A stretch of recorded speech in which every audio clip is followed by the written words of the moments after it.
Good morning, students. Good morning, ma'am. Good morning. So let's start today's class. What we have completed yesterday?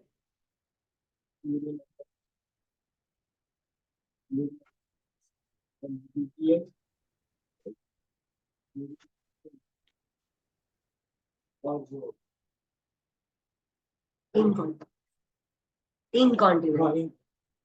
Okay, online students, what we have completed yesterday? Urinary incontinence. Okay, urinary incontinence. Then, Urinary assessment, okay, urinary assessment. alteration, Alteration, urinary alterations. In Catheterization. urinary alterations, we have completed which alterations we have completed? Urinary retention. Urinary retention UT. and UTI. Catheterization maybe. Okay, catheterization, types of catheter we have completed. Okay, so let's do a quick revision of our previous class. Yesterday we have started new chapter, that is urinary and bowel elimination. And the priority concepts are elimination itself and infection. First, we have started with the urinary elimination. So what is the important key point for you? Read important point first.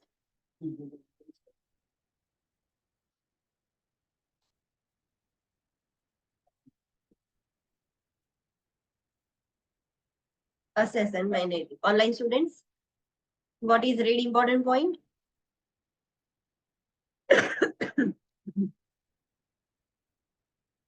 Any person's urinary elimination can be affected due to physiological, psychosocial, and treatment induced. So these are the three factors which can influence the urinary elimination pattern. So it is our role that we have to assess them. Why the person's urinary elimination pattern has affected, what is the reason? So we have to assess them and we have to manage that urinary problems. Understood? Then we have started urinary assessment. In urinary assessment, which considerations you will keep in mind? 4 considerations. First is client's ability. Yes, how well a client can do urination on his or her own self. So first is client's ability. Second is online students.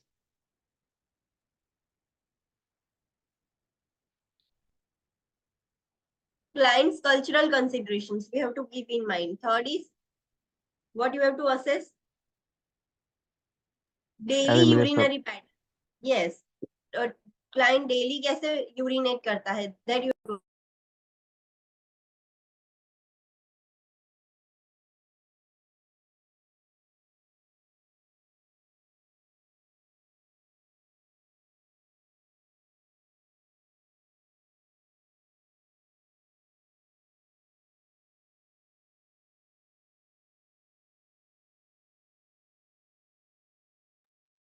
Okay, so we have to assess clients' daily urination patterns. And second,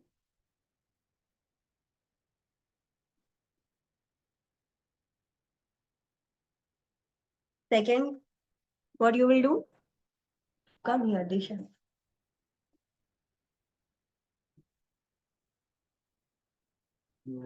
And what another thing you will assess? Renal or urinary symptoms. While you are doing physical assessment, you will also identify any problems with the renal or urinary problems is there or not. So what you will assess in urination patterns?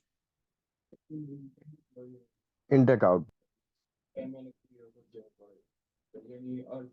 Okay, online students. Daily Normal intake and Out. normal daily voidings, yes. પછી કોઈ symptoms છે કે નહીં જોઈશું urgency Yes. Which symptoms? nocturia Yes. oliguria retention her Okay. Which symptoms you will assess? Like which symptoms? Dysuria. frequency hesitation. Yes. Hem- Retention, hematuria. Yes. Caffeine intake कितना है patient का और कोई मेडिकेशन ले रहा है या नहीं, वो आप पूछोगे. देन यू फिजिकल असेसमेंट करोगे, so you will check kidney, ma'am bladder. Yes. Cafe cafe intake में तो मैम એ રેન્ડમ જ હોય ને કે જેમ કે ટી પીવે Yes. તો 50 સમથિંગ એવી. हाँ, that is random. But some patients are there who used to drink coffee or tea more frequently. वो बहुत excessive पीते हैं. Normal daily सिर्फ morning breakfast में नहीं, वो throughout the day excessive consume करते हैं. So उसकी वजह से that is the caffeine has a diuretic effect. So उसकी वजह से urination ज्यादा होगा. So that is approximate, not exact accurate value, but approximately वो कितना caffeine लेता है. So that we have to assess. Then physical assessment में आप kidneys, bladder, genitalia and urethra, then perineum, ये सब assess करोगे whether there is any abnormality or not. Then intake output आप check करोगे. What is the real important point?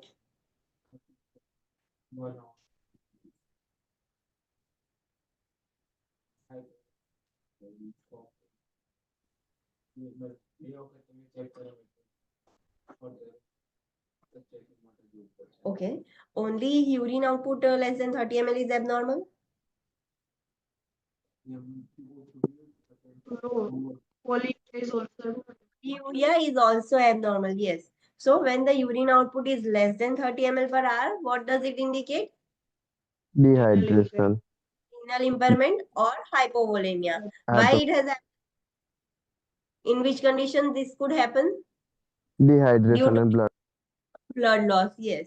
And if there is two consecutive voids means दो बार patient ने continuously void किया है, whether there is urine output less than 30 ml or it is polyuria, both the things are abnormal. It indicates any sign of acute condition and we have to do prompt assessment. हमें खुद फटाफट कुछ assess करना होगा, follow up करना होगा कि why it is like this.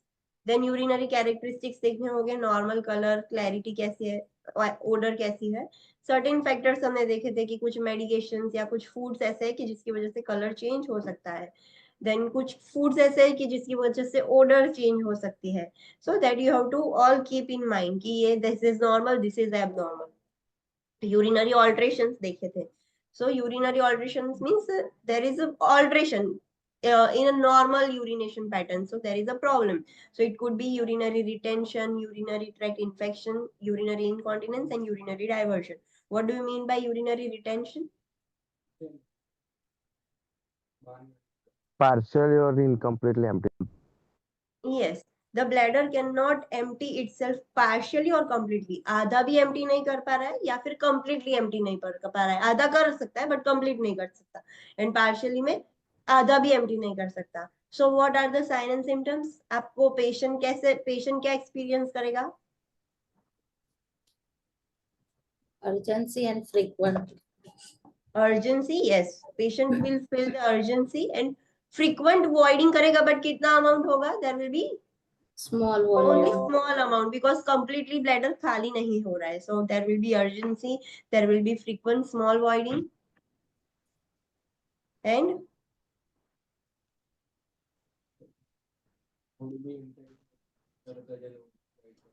that is urgency. Yes. और it could अगर completely भी empty, partially भी आधा भी empty नहीं हो रहा है, no any urine is coming out, so patient क्या experience करेगा? Long several hours से कोई urination ही नहीं होगा patient को. So that is another symptom. और dribbling भी हो सकता है. Patient को क्या करना पड़ेगा urine करने के लिए? ट्रेनिंग करना पड़ेगा. Yes. So how you can identify कि पेशेंट को यूरिनरी रिटेंशन ही है? Bye checking the residual volume of urine. Post voiding के बाद जो रेसिडुअल वॉल्यूम है वो कैसे चेक करोगे आप? Ultrasound. यस, यूएसजी और Straight catheterization. Straight straight catheterization. Catheterization, that is single lumen catheterization आप करके वो कर सकते हो. And what are the causes, क्यों होता है urinary retention?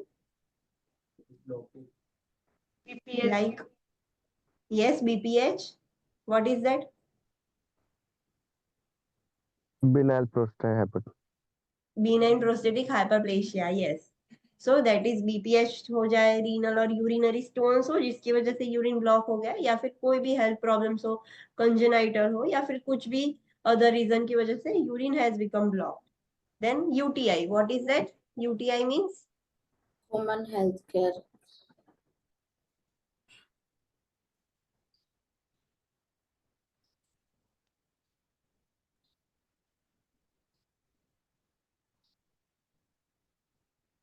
infection. It UTI means urinary tract infection. It is a common HAI. Hospital में yes, healthcare associated infection है, वो common है. उसके symptoms कैसे होंगे? Dysuria, urgency, frequency. Suprapubic tenderness. Suprapubic tenderness, yes. Incontinence, Cloudly. Foul smelling urine. foul smelling urine, cloudy urine. Have you ever seen the person with UTI? ऐसे symptoms देखे हैं कभी भी? They void so frequently. Like when I was doing my internship in night time around 10 or 10:30 p.m., one female patient came to the emergency department. She entered into the emergency department and then suddenly she went for voiding. उसने बोला कि मुझे urine pass करने के लिए जाना है. So we allow her to void in the washroom. फिर वो फिर से वापस आई and we are just going to take the vital signs. Then again she is telling I want to urinate again. So we have allowed her. फिर से वो वापस आई, फिर से मैंने सब बेड पर उसे सुलाया, फिर से बीपी कफ और वाइटल करने गई. Then again she is saying I want to void. So we cannot take even vitals. उतनी frequently वो urinate करने के लिए जा रहे थे. Then suddenly again she experienced the urgency. Then doctor said कि wait, let us take first vitals, then you can go for the urination. So this much frequently the patient voids in UTI. So the female was suffering from urinary tract infection, but the patient will feel urgency so many times and the patient will frequently void the urine. Elderly patient में कौन से symptoms होंगे? Confusion, fatigue, delirium, Confusion, delirium, mental status change. mental status changes, yes. Normal functions problem हो जाएंगे. Then Incontinence yes, and fall. incontinence and falls. Yes, they will experience fever. No. Yes or no? It's not no. They may or may not. It is not like कि वो fever होगा ही हर बार. They may not experience. May not means शायद हो भी सकता है, नहीं भी हो सकता है. They are not saying कि elderly people को fever आएगा ही नहीं. No. Some elderly people will not experience fever. So it is not for everyone. Some may experience, some may not. So it is may not. Remember these words. Then what are the risk factors for UTI? Most to catheterization. Yes.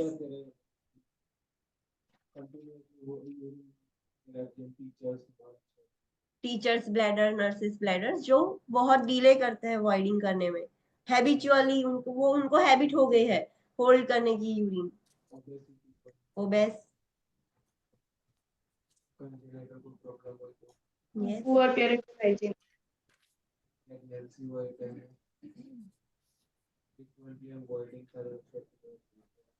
It is a sign.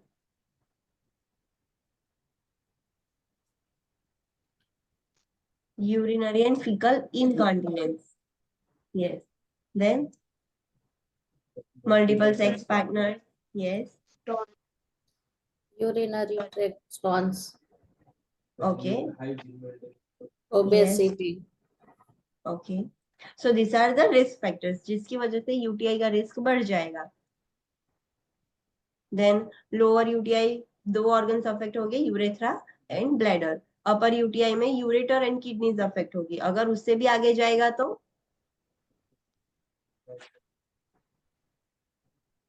Bacteremia. Bacteraemia होगा. Yes. और bacteraemia से sepsis हो जाएगा. Septic shock भी हो सकता है. अगर वो प्रोग्रेस करता ही रहेगा तो सेप्टिक शॉक भी हो जाएगा and it is life threatening. अगर पेशेंट सिम्टोमेटिक है so what you will do? Antibiotics. Antibiotics. and patient is asymptomatic with bacteriuria. Urine में बैक्टीरिया है, not in the blood. Bacteraemia नहीं है, बैक्टीरियूरिया है. तो पेशेंट इज एसिम्टोमेटिक, तो क्या करोगे आप? We will not give Not antibiotic. consider as an infection. We will not consider कि patient को infection है, blood में कोई भी infection नहीं है, so we will not administer antibiotics. We will wait and will advise the patient. अगर कुछ ऐसे अलग अलग symptoms आपको दिखते हैं, then come again to us. We will treat you. Then what is red important point?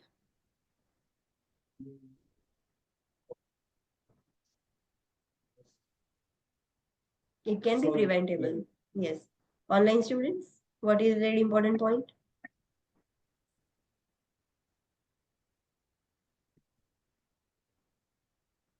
જે catheter associated urinary tract infection છે એ હોસ્પિટલ એક્વાયર છે અને એ most effective nursing care provide કરે તો પ્રિવેન્ટ કરી શકાય. Yes. Cauchy is more common HI and it is preventable with the effective nursing care. Then urinary incontinence देखा था. What is urinary incontinence? Simple terms. Sorry. Leak the urine. Hold. The person cannot hold the urine and there is a involuntary loss of urine or passage of urine. Urine hold नहीं कर पा रहा है, उसकी वजह से patient के control से बाहर ही यूरिन लीक हो जा रहा है. That is a leakage of urine. So what are the associated problems? क्यों होता है?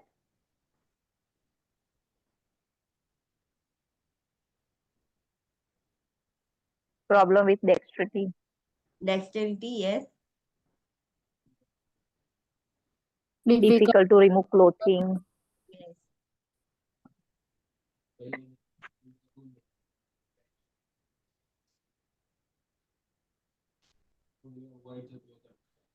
ओके. तो multifactorial incontinence is also there. उसमें एक से ज्यादा रिस्क फैक्टर्स होगी. तो पेशेंट को क्रोनिक कंडीशन भी है, उसकी एज भी ओल्डर एज है, एनवायरमेंट भी कोल्ड है, मेडिकेशंस भी ले रहा है. So more than one factors are affecting and leading to urinary incontinence. फिर कौन सी एक्सरसाइज या क्या एक्टिविटी से आप थोड़े उसको लाइक कंट्रोल में कर सकते हो, थोड़ा उसको कंट्रोल में कर सकते हो? What is that? आर्म और pelvic. Pelvic muscle exercise. Muscle exercise and bladder training कि कैसे होल्ड Bladder करना है. training. यस. पर ये कौन सा यूरिनरी इनकॉन्टिनेंस आप इससे एलिमिनेट कर पाओगे?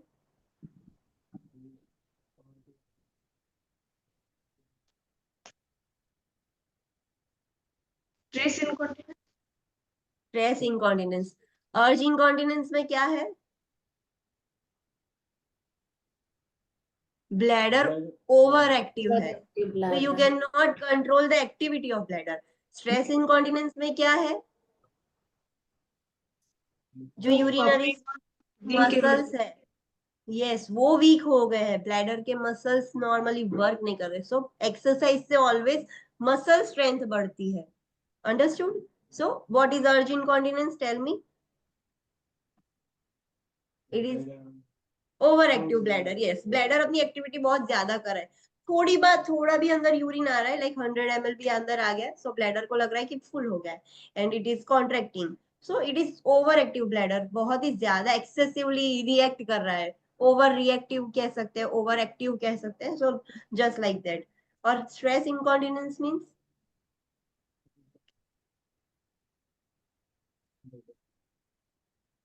जो पेल्विक फ्लोर के मसल्स है, जो स्पिंचर्स को कंट्रोल कर रहे हैं, स्पिंचर जो है वो वीक हो गया है, सो वो क्लोज नहीं हो पा रहा है, वो थोड़ा रिलैक्स हो गया है.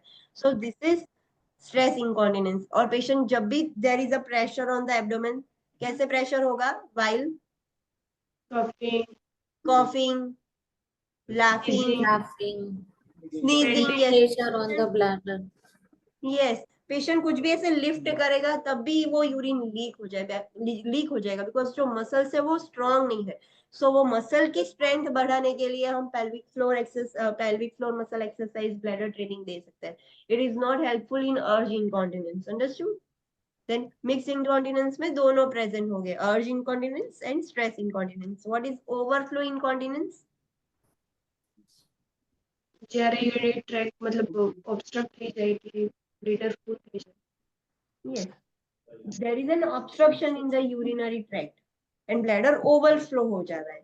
ऑब्स्ट्रक्शन की वजह से कंप्लीटली एम्प्टी नहीं हो रहा है, और there is a overflow. Overflow की वजह से क्या होगा, जल्दी पेशेंट को फीलिंग ऑफ फुलनेस होगी, और जब तक तो पेशेंट बाथरूम तक जाएगा तब तक यूरिन लीक हो जाएगा, बिकॉज ब्लैडर के जो मसल्स है वो भी अंडर एक्टिव हो गए। सो क्लाइंट को जब तक वो फुल नहीं होगा तब तक कोई सेंसेशन ही नहीं आएगा, और जब तक सेंसेशन आता है तब तक तो लीक हो जाता है। Functional incontinence means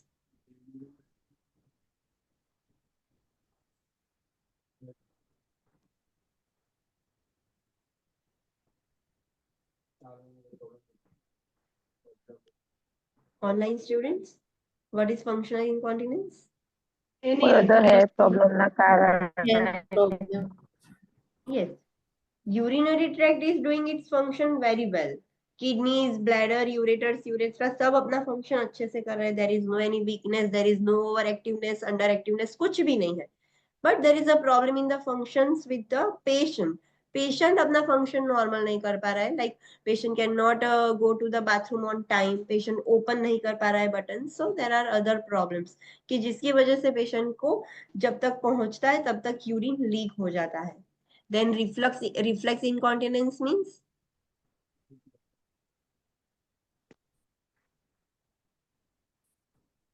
any warning sign bladder contract થાય અને urine leak થાય. yes, bladder की जो nerves है जहां से signals जाते हैं brain पर, so there is a damage in brain, spinal cord और nerves of the bladder. So उसकी वजह से कोई भी warning sign ही नहीं आते कि bladder full हो गया है, now you have to go to the bathroom. Without any warning sign और without any urge, बस sphincter open हो ही जाता है खुद से. So there is a leakage of urine. Then we have seen types of catheters. How many types of catheters are there? 3. Which are they? Which are they?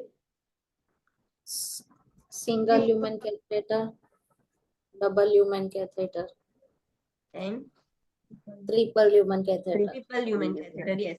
Single lumen catheter means straight catheter for Straight catheter. yes. It is used for single time catheterization. जब एक बार करना है और निकाल देना है तभी use कर सकते हैं. We cannot indwell such type of catheters. वो हम रख नहीं सकते पेशेंट में, और उसमें एक ही पोर्ट होगा for the drainage of urine. कब आप यूज कर सकते हो? single time Single time, but कब? sterile specimen urine level. specimen collect કરવાનું હોય. हाँ, जब sterile specimen collect करना हो तब. Post Post op operative. bladder empty કરવું હોય. retention हो गया हो. Yes, हाँ. Then check residual volume yes, urinary retention है कि नहीं, कि रेसिड्यूअल वॉल्यूम चेक करने के लिए आप करते हो. टू डबल ह्यूमन कैथेटर कब यूज करोगे आप? Drying catheter. यस, जब हमें एक से ज्यादा दिन तक रखना है, एक सिंगल टाइम से ज्यादा टाइम के लिए रखना है, इनवेल करना है पेशेंट में, तब हम डबल ल्यूमेन यूज करेंगे. एक ल्यूमेन किसके लिए है? Balloon balloon inflation. Drainage. Yes. Second for And drain. और एक drainage. and other is for drainage of urine. Yes. 3-way और ट्रिपल ह्यूमन कैथेटर कब यूज करोगे आप? bladder irrigation जब इरिगेशन करना हो हमें तब. सिर्फ सिंपल ड्रेनेज करना है, so there is no need to use triple lumen catheter, but there is an irrigation. आपने देखा होगा कि सर्टेन बीपीएच की सर्जरी होती है, या फिर ब्लैडर कैंसर है और उसकी कुछ सर्जरी की गई है, so there is the use of triple lumen catheter और 3-वे catheter. So continuous bladder irrigation होता है. So there are 3 pots. One pot is for balloon inflow inflation, second pot is for irrigation. irrigation, and third is for drainage outflow of urine. Yes, outflow के लिए है. Yes. So what is the really important point? When and when you are doing catheter care and another thing. Yes, online students, what is really important point? aseptic When need to Aseptic. insertion of catheter and care for insertion. Use Okay. aseptic technique. We have to maintain strict aseptic technique when we are inserting a catheter and when we are doing urinary catheter Urinary care. catheter. Yes, so दोनों time हमें strict aseptic technique use करनी है. Any doubt till this? No. Okay, so let's start with the urinary catheter care. पहले हमने types देख लिए, अभी उसकी केयर कैसे करनी है वो देखते हैं. So first is related to cleansing. कैसे करना है clean? So use gloves and wash the perineal area with warm soapy water once or twice a day and as needed as per agency procedure. हम हर बार ऐसे देखते हैं कि soapy water से clean करना है, सोपी वाटर से क्लीन करना है.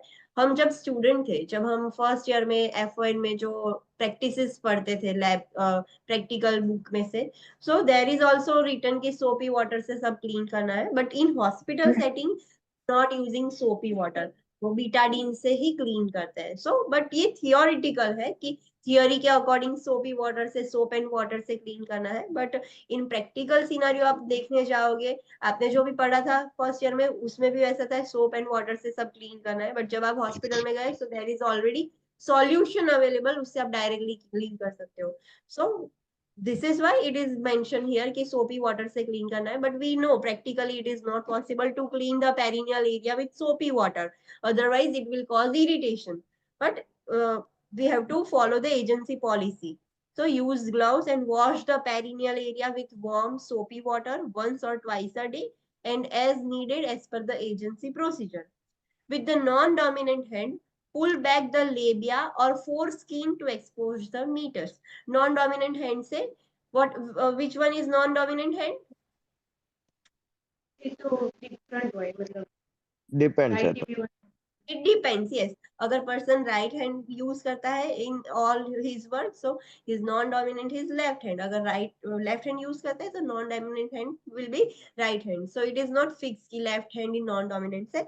तो जो भी non-dominant है, जो ज्यादा use नहीं कर सकता पेशेंट, वो पेशेंट क्या करेगा, उस हैंड से जो लेबिया है, जो फोल्ड्स है पेरिनियम में, जो लेबिया ओपन करेगा, and if it is a male then foreskin उसको पुल करनी है to expose the urinary meatus. In an adult person return the foreskin to its normal position. अगर आप एडल्ट पर्सन, एडल्ट मेल में आप catheter cleaning कर रहे हो, तो आपने पहले फोरस्किन ऐसे पुल आउट की थी, पुल बैक की थी, देन आफ्टर क्लीनिंग उसको नॉर्मल पोजीशन में आपको रखना पड़ेगा. Cleanse along the catheter with soap and water. Do not use lotion or powders near the catheter. जो भी कैथेटर है पूरा फ्रॉम द यूरिनरी मीटर्स, जहां से आपने इंसर्ट किया है वहां से बाहर तक, बाहर से अंदर नहीं ले जाना है. Cleaning process from the urinary meatus, जहां से आपने इंसर्ट किया है वहां से बाहर तक लेना है. सो ऐसे मोशन में आपको क्लीन करना है with the soap and water और बीटाडीन सॉल्यूशन. बट जहां पर भी कैथेटर लगा है वहां के आसपास कोई भी लोशन नहीं लगाना है. We can not apply any type of powder also. Anchor the catheter using a secure device as per agency procedure to prevent the catheter movement and urethral tension. आपको पता है कि कैथेटराइजेशन के बाद थाइस पर कैथेटर स्टिक कर देते हैं. क्यों? अगर वो स्टिक नहीं करेंगे, so there is a movement of catheter. Patient जितना भी मूव करेगा तो कैथेटर मूव होगा and there will be a urethral tension. ऐसे पुल होगा कैथेटर, सो यूरेथ्रा पर प्रेशर पड़ेगा. So that's why we have to anchor the catheter. हमें स्टिक करना पड़ता है. Maintain the catheter bag below the level of bladder to ensure a downhill flow of urine. जो भी catheter bag है, जो ड्रेनेज बैग है, ऑलवेज जो पेशेंट का ब्लैडर है उससे नीचे रखना है, तभी तो यूरिन डाउनवर्ड ग्रेविटी के मोशन से नीचे जाएगा. अगर ऊपर रखोगे तो वो एम्प्टी नहीं होगा. Institute a plan to decrease the infection. और कैथेटर है, so there is a risk of UTI. So हमें ऐसे ही प्लान करने होंगे कि पेशेंट को इन्फेक्शन का रिस्क भी कम हो. Teach the client, particularly the ambulatory client, about the care of catheter. अगर कोई पेशेंट चल सकता है, एम्बुलेटरी है, सो उसे भी आपको सिखाना होगा कि कैथेटर की केयर कैसे करनी है, बिकॉज वो कंप्लीटली मूव करेगा. सो कैसे बैग को होल्ड करना है, कैसे क्लीन करना है वो area, because patient is ambulatory. So आपको भी उसे सिखाना होगा. Avoid disconnecting urinary catheters from drainage tube except for catheter irrigation if irrigation is prescribed. Yes, unnecessarily जो कैथेटर है जो डायरेक्टली ड्रेनेज बैग पर अटैच किया है, सो अननेसेसरीली उसको डिस्कनेक्ट मत करो. जैसे ही आप ओपन करोगे बैक्टीरिया के लिए एक रास्ता खुल जाएगा to go into the bladder. So unnecessarily उसको डिस्कनेक्ट मत करो. कब डिस्कनेक्ट कर सकते हो? When there is prescription of irrigation. जब आपको बोला है इरिगेशन करना है तभी आप डिस्कनेक्ट कर सकते हो. अगर नहीं बोला है सो डोंट डिस्कनेक्ट. इरिगेशन में क्यों ओपन करना होता है? बिकॉज हमें पता है कि एक पॉट से इरिगेशन सॉल्यूशन जाएगा, सो इरिगेशन सॉल्यूशन थोड़ी देर के लिए ब्लैडर में रखना होता है फॉर 15 to 20 मिनट्स. फिर 15 के 20 मिनट के बाद आप फिर से बैग में कनेक्ट करोगे सो एम्प्टी हो जाएगा। अगर आप कनेक्टेड ही रखोगे तो जितना इरिगेशन सॉल्यूशन ब्लैडर में जाएगा तुरंत ही वो बाहर निकल जाएगा, वो ब्लैडर में होल्ड नहीं रहेगा। To hold that solution into the bladder we have to disconnect the drainage tubing. Sterile technique must be maintained whenever the drainage system is open. Yes, जब भी आप जो ड्रेनेज पॉट था जो आपने बैग से कनेक्ट किया था, जब भी आप उसको ओपन कर रहे हो प्लीज मेंटेन स्टेराइल टेक्निक। थोड़ा भी आप स्टेराइल टेक्निक मेंटेन नहीं करोगे सो बैक्टीरिया तुरंत अंदर चले जाएंगे। If prescribed, a urine specimen can be obtained from the catheter sampling pot using sterile technique and following the agency procedures. Yes, अगर प्रिस्क्राइब कराया गया हो कि पेशेंट का यूरिन सैंपल लेना है और ऑलरेडी कैथेटर किया गया ही है पेशेंट को, सो आप वो ओपन करके बैग से डिस्कनेक्ट करके सैंपल ले सकते हो। बैग में से सैंपल ले सकते हो आप। Can we take the No, sample of ma'am. Urine from the bag? No, ma'am. Yes और no? No. I am saying we can take the sample. जो मैंने रिसेंटली यूरिन पास आउट કર્યું હોય તો કરી શકું। यस, अगर पेशेंट ने अभी यूरिन पास किया है, बैग कंप्लीटली एम्प्टी थी and just patient has pass the urine in the bag, at that time we can take. But अगर वो यूरिन लॉन्ग टर्म से किया गया है, बैग फुल था और उसमें ऐड है, so we have to take the fresh sample from the catheter and at that time we have to disconnect the drainage pot. Understood? And madam, जब भी आप yes એવો ક્વેશ્ચન મેં સોલ્વ કરેલો પણ એવું કશું ક્લેરિફાઈ ના કર્યું હોય અંદર કે લોંગ ટાઈમ થી અંદર છે કે તો આપણે શું કન્ફ્યુઝ થઈ જવાય કે આપણે શું આન્સર કરીએ. अगर if there is no any clarification please go for the fresh sample because they are not clarifying कि अंदर है कि नहीं. So go for the ideal technique कि आप बैग में से नहीं ले सकते. And if there is clarification कि patient has just voided then you have to take that sample also. Because अभी जस्ट वॉइड किया है सो ब्लैडर भी एम्प्टी होगा, आप उसमें से सैंपल ले ही नहीं पाओगे. सो अगर क्लैरिफिकेशन ना हो so go for the ideal technique.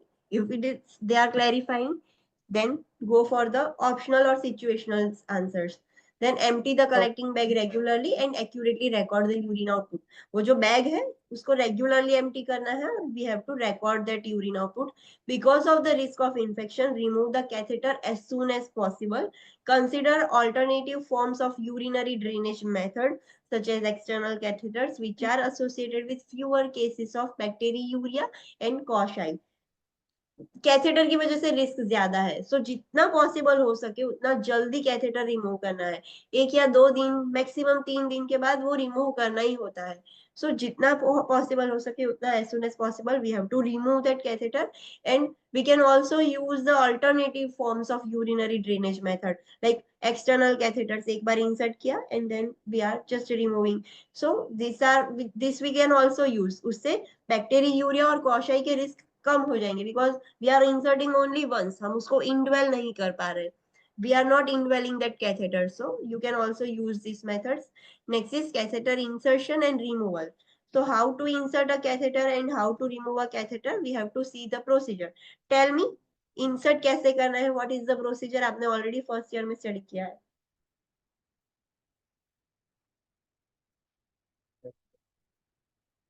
Directly we will start the procedure. पहला अंदर तो जाओ, पोजीशन patient को सीधा procedure start कर. Position Yes. First explain the procedure, then give the position, explain the purpose also why you are doing this and all. So completely patient को सब explain करना है आपको. Then patient को position देनी है, patient को सब ready करके आपको hand washing करना है. फिर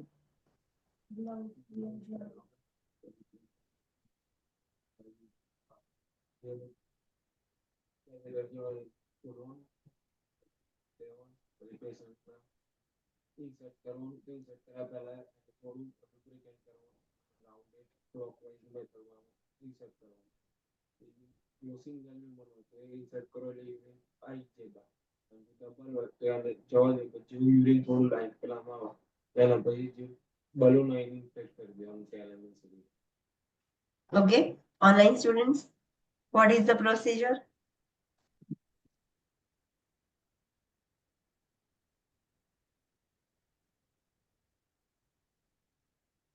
आपने पेशेंट को आपने एक बार सुलाया, फिर प्रोसीजर एक्सप्लेन कर दी and then you are wearing a gloves and आपने प्रोसीजर स्टार्ट कर दी, but you forgot that catheterisation is a sterile procedure. Yes, sterile अगर procedure. आप क्लीन करोगे then now your hands are also dirty, तब उसी हाथ से आप प्रोसीजर नहीं कर सकते। So let's Wash. See. Yes, so just let's revise जो हमने ऑलरेडी स्टडी किया था, एक क्विक रिवीजन कर लेते हैं कि कैसे करना है प्रोसीजर। सो फॉलो इन एजेंसी प्रोसीजर्स, जो भी हॉस्पिटल में हो उसमें जैसे प्रोसीजर फॉलो हो रही है।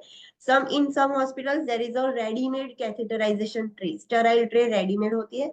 In some hospitals they have to prepare it and they have to send it to the autoclave department. So depending on the agency policy, you have to follow the procedure. Explain the procedure and its potential discomfort to the client first. Directly procedure start नहीं करनी है, patient को समझाना है procedure क्या है और patient को उसके डिस्कम्फर्ट के बारे में भी बोलना है कि जब हम इंसर्ट करेंगे then you will feel little bit of discomfort. Place the client in the position for catheterization, patient को प्रॉपर पोजीशन देनी है। There is different position for male and female. So the people with vaginas, that is females को कौन सी position देना है? Assist to dorsal recumbent position, that is supine with knees flexed. Patient को dorsal recumbent position देनी है and legs open to allow for the full visualization and maintenance of sterile field. Support legs with pillow to reduce the muscle tension and promote comfort. Patient को आपने dorsal recumbent position दे दी है, knees flex से legs bent है, सो उसको open करने हैं, wide open करने हैं लेग्स, जिससे आप फुल विजुअलाइज कर सको, जो कैथेटर यूरिनरी मीटर्स है वो फुल विजुअलाइज कर सको एंड स्टेराइल फील्ड भी मेंटेन कर सको। अगर लेग्स स्टिक टुगेदर हो गए so there will be chances of touching each other, so sterile field maintain नहीं रहेगा। So you have to wide open the legs. और पेशेंट के कंफर्ट के लिए, पेशेंट एक ही पोजीशन में ऐसे बहुत देर तक नहीं बैठ सकता, तो पेशेंट के कंफर्ट के लिए आप साइड्स में पिलोस भी दे सकते हो फॉर द सपोर्ट।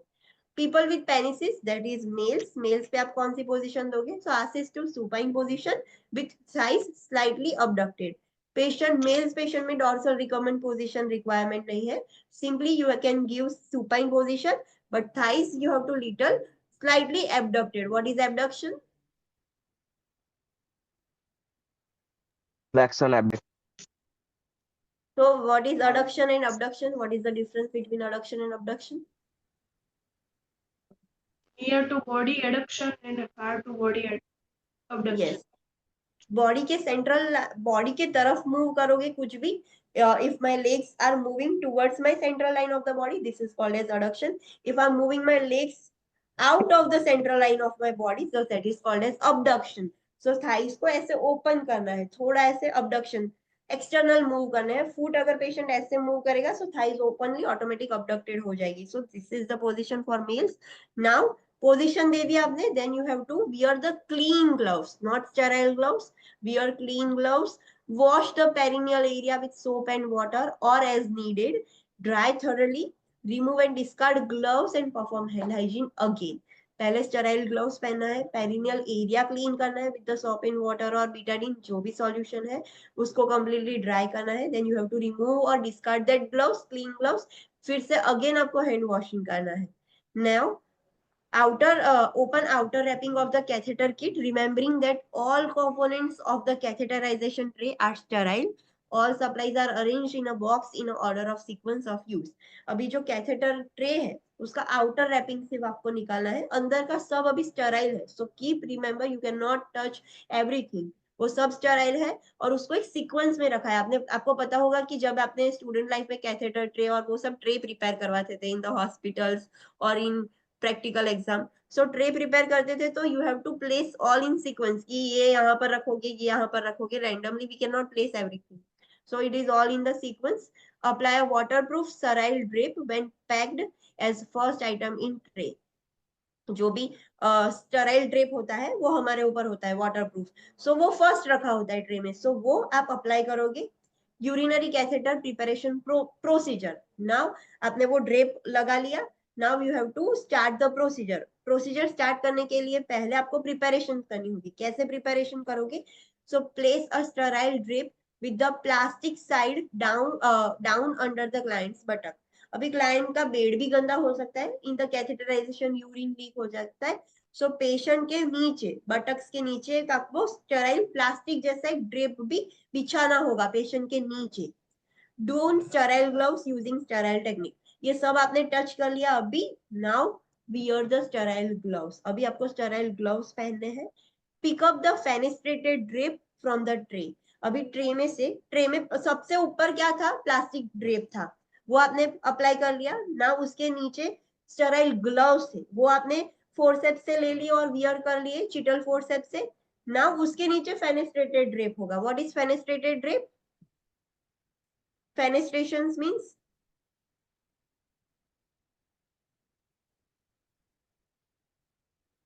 होल वाली ड्रेप आती है ना, स्क्वायर ड्रेप होती है, बीच में होल होता है.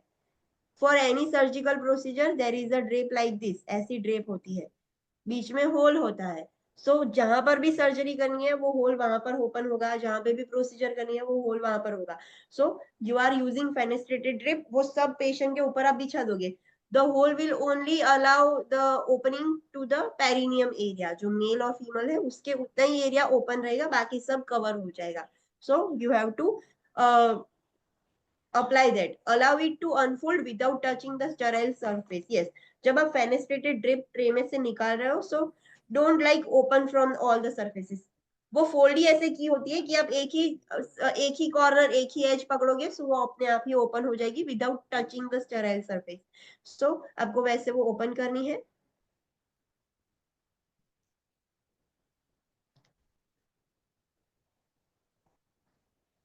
Apply the drape over the perineum exposing the labia और पेनिसिस. और जो पेरिनियम एरिया है वहां पर आपको ड्रेप अप्लाई करनी है. सिर्फ लेबिया और पेनिसिस ही आपको दिखेगा. while maintaining sterility, open the packet of lubricant and squeeze the lubricant on the sterile field. Sterility maintain करके ही आपको सारी टेक्निक्स करनी है.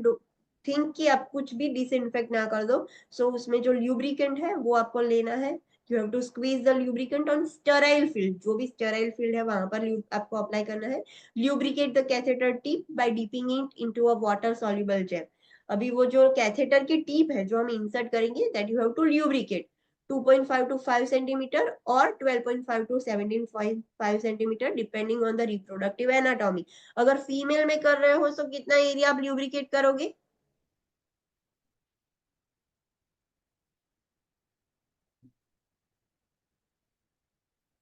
There are different measurements.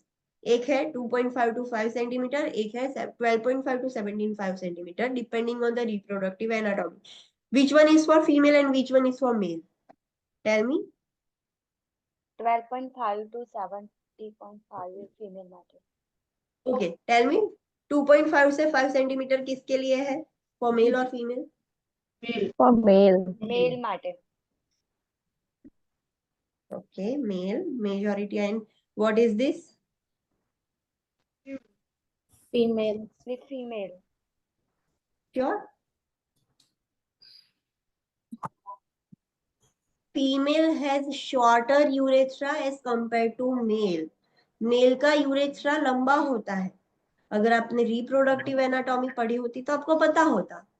Female has a shorter urethra. That's why female are at more risk of UTI compared to males. और males का urethra बहुत लंबा होता है. So कौन सा मेल के लिए होगा और कौन सा फीमेल के लिए होगा? 2.5 to 5.8 female matter. Yes. 2.5 to 5 centimeter is for female and 12.5 to 17.5 is for male. So depending on reproductive anatomy आपको उतना पोर्शन ल्यूब्रिकेट करना होगा. अगर आप मेल के लिए आगे का ही सिर्फ थोड़ा ही ल्यूब्रिकेट करोगे so it won't be that much effective. So depending on the आप किस पर कर रहे हो उतने अकॉर्डिंग आपको ल्यूब्रिकेट करना होगा. Attach the pre-filled syringe to a balloon port. और we know कि आप इनड्वेलिंग यूरिनरी कैथेटर कर रहे हो. सो जो बलून पॉट है उसमें प्री फिल्ड ऑलरेडी सीरिंज है, वो अटैच कर दो.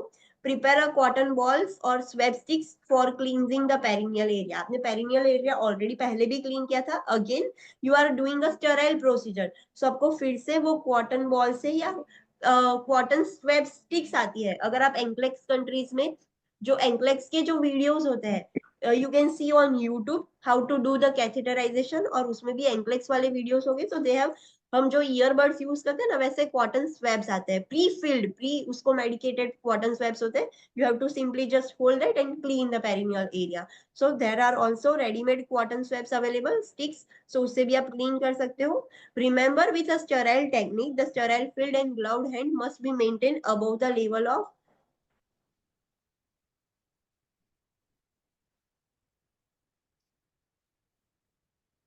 Remember, with the sterile technique, the sterile filled and gloves hands must be maintained above the level of waist.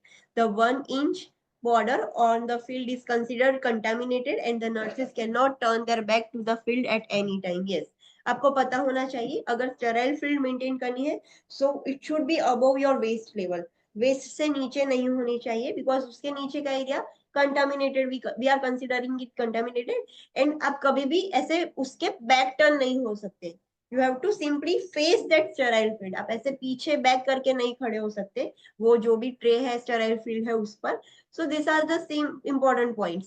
अभी कैथेटर आपने प्रिपेयर कर लिया कि कैसे इंसर्ट करोगे, क्या करोगे. Now you are inserting a catheter. So what thing you will keep in mind? People with vagina. So in female, how you will insert a catheter? With the dominant hand, fully expose the urethral meatus by spreading the labia. जो dominant hand है उससे आपको labia expose करना है. Then taking care to not allow the labia to close, और ध्यान रखना है कि लेबिया क्लोज ना हो जाए. You have to keep the labia open. Using forceps in the sterile dominant hand, pick a cotton ball और स्वैब स्टिक्स. जो भी आपका डोमिनेंट हैंड है, now you are have open the labia. So जो भी आपका डोमिनेंट हैंड है उससे फोर्सेप्स की मदद से कॉटन बॉल लो, या फिर रेडीमेड जो स्टिक्स अवेलेबल है जो ऑलरेडी ट्रे में है, so hold that. And swab saturated with the antiseptic solution, wiping from front to back, and you have to clean the perineal area ऊपर से लेके नीचे तक. So from clitoris towards the anus आपको ऐसे downward motion में clean करना है, वाइप करना है. Using a new cotton ball और swab for each area clean. आप एक स्ट्रोक में एक ही बार क्लीन कर सकते हो. You can not repeat the strokes.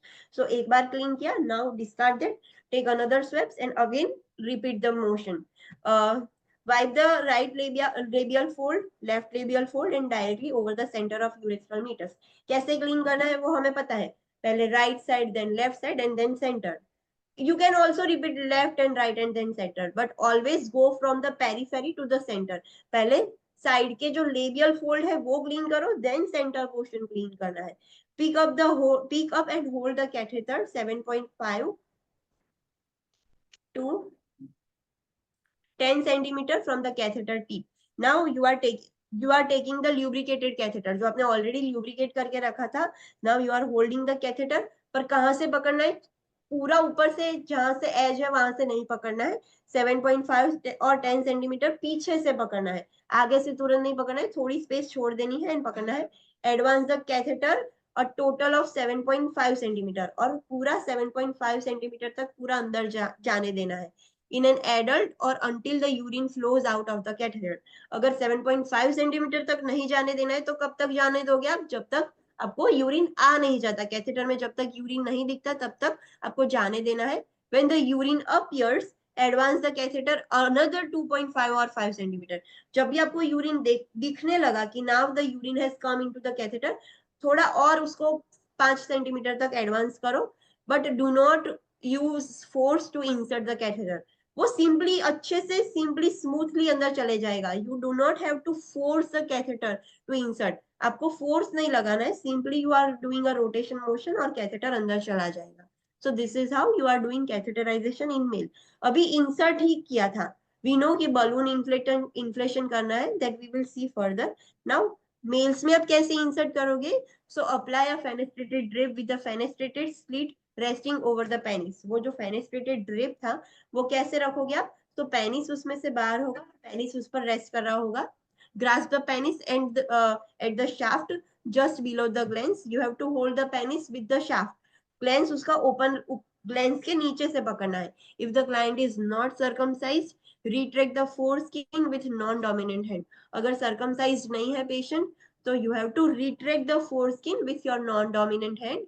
With a dominant hand, pick up an antiseptic soaked cotton ball with a forceps or swab stick and then clean the penis. अभी जो आपका dominant hand है वो free है, so you can hold the cotton balls using forceps, और जो readily swab sticks आती है जो already antiseptic solution की बनाई होती है, तो वो लेके आपको पेनिस क्लीन करना है.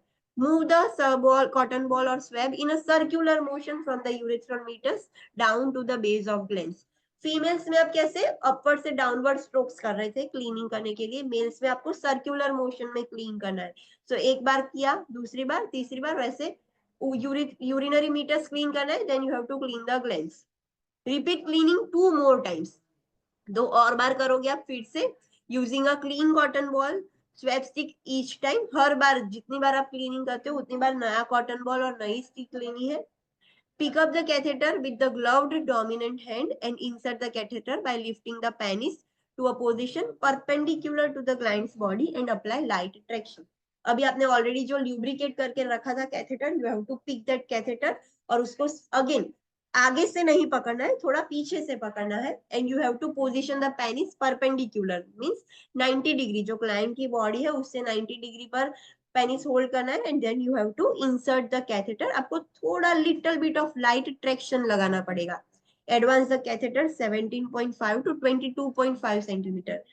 कैथेटर मेल्स का यूरेथ्रा लंबा होता है, सो उससे भी ज्यादा हमने देखा था कि 12.5 जितना हमने ल्यूब्रिकेट किया था, पर उससे भी ज्यादा हमें इंसर्ट करना है इन एन एडल्ट और until the urine flows out of the catheter. अगर आपको पता नहीं चलेगा कि I have inserted already 17.5, तो उतना कर सकते हो. और अदरवाइज दूसरी मेथड क्या है, जब तक यूरिन नहीं आ जाता, you have to insert the catheter. Advance an additional 2.5 or to 5 centimeter after urine appears. जैसे ही आपको यूरिन दिखता है तो थोड़ा और 5 सेंटीमीटर तक आपको अंदर इंसर्ट करना है catheter. Lower the penis and hold the catheter securely in the non-dominant hand.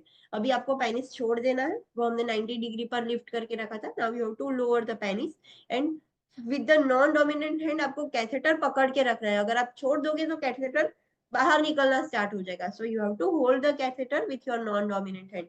Now for male and female both, you have to inflate the balloon as per the agency's direction and gently pull back the catheter until the resistance is felt. अभी दोनों में catheter आपने insert कर दिया. Now हमने already pre filled syringe लगा के ही रखी थी, भर के बलून पॉट पर अप्लाई करके ही रखी थी when you are doing the preparation. So अभी डायरेक्ट बलून इन्फ्लेट कर दो और फिर से you have to pull back the catheter, क्योंकि हमने बहुत एक्स्ट्रा एडवांस कर लिया था. सो धीरे धीरे धीरे धीरे कैथेटर पीछे खींचना है जब तक कि रेजिस्टेंस आपको फील नहीं होता. एक बार रेजिस्टेंस फील हो जाता है तो इंडिकेट कैथेटर अपनी जगह पर सिक्योर हो जाए. Secure the catheter tubing to the inner thigh with an agency approved securing device. जब भी आपने ऐसे पीछे खींच लिया, रेजिस्टेंस भी फेल्ट हो गया. नाउ जो रिमेनिंग कैथेटर है वो आपको थाइस पर चिपकाना होगा.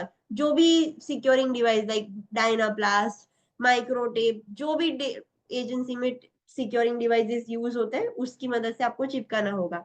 Record the type and size of the catheter inserted. Yes, आपको रिकॉर्ड करना होगा कि कौन से टाइप का, single lumen, double lumen, triple lumen, कौन सा कैथेटर आपने यूज किया है. विच साइज ऑफ कैथेटर, फॉलिस 12, 14, 16, कौन से साइज का आपने यूज किया है. The amount of fluid use to inflate the balloon. Yes, कितना अमाउंट आपने बलून इन्फ्लेट करने के लिए यूज किया है वो भी आपको लिखना होगा कि I have use this much of amount. कितना अमाउंट यूज करोगे आप.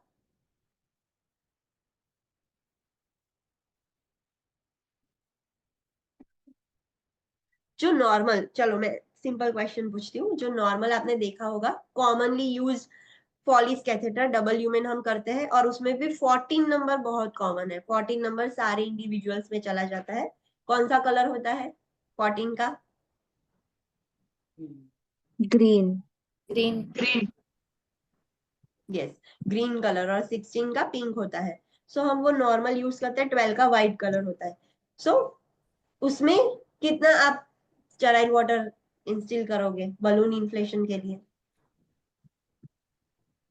Generally 10 ml. Okay, what is your answer. कितना.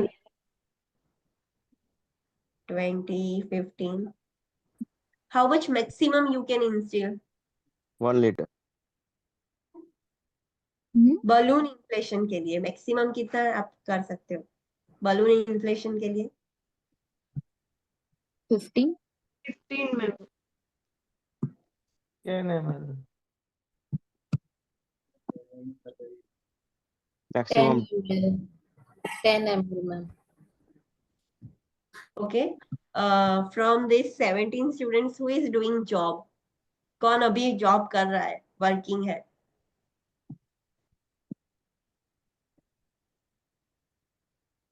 Okay, Harsh, you are doing job. So, do you expose with the Follis catheter? Follis catheter के contact में आते हो आप? वहां पर है? मैंने सिर्फ देखा है बिकॉज अलाउ नहीं है तो. Okay, so another students जो Follis catheter like they can see the Follis catheter, जो उसके कांटेक्ट में आ सके, ऐसा कोई अभी जॉब कर रहा है हॉस्पिटल सेटिंग्स में? No one. Okay, so you are lack in observation. अगर आपने ध्यान से देखा होगा फॉलिस कैथेटर का जो कलर्ड पोर्शन होता है जहां पर से हम बलून डालते हैं वहां पर साइज लिखी होती है कि ये कितने डायमीटर का है, what is the size like 16, 12, 14, 15, और उसके नीचे कैपेसिटी लिखी होती है कि ये कैथेटर में आप कितना इंसर्ट कर सकते हो. So for that the capacity is 30 ml. अगर आप नेक्स्ट टाइम कभी भी कैथेटर देखो, कोई रिलेटिव का भी देखो कि उसको कैथेटर है, सो प्लीज वो रीड करो कि कितना लिखा है. सो मैक्सिमम 30 ml तक आप डाल सकते हो. 10 ml is so small amount, so try to instil more than 10 ml. 15 ml आप डाल सकते हो, 20 भी डाल सकते हो, मैक्सिमम 30 डाल सकते हो.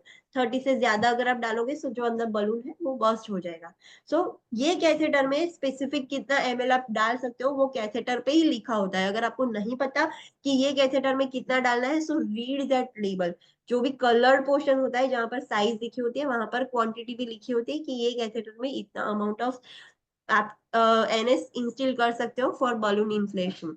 अंडरस्टूड? सो मैक्सिमम 30 ml उसमें हो सकता है. 30 ml लिखा हुआ होता है कि maximum 30 ml you can instil for the balloon inflation. So जो भी जब भी कभी मौका मिले सो देखना है ऐसे. Okay, inflate the balloon as per the manufacturer's direction and generally pull back, वो हमने कर दिया.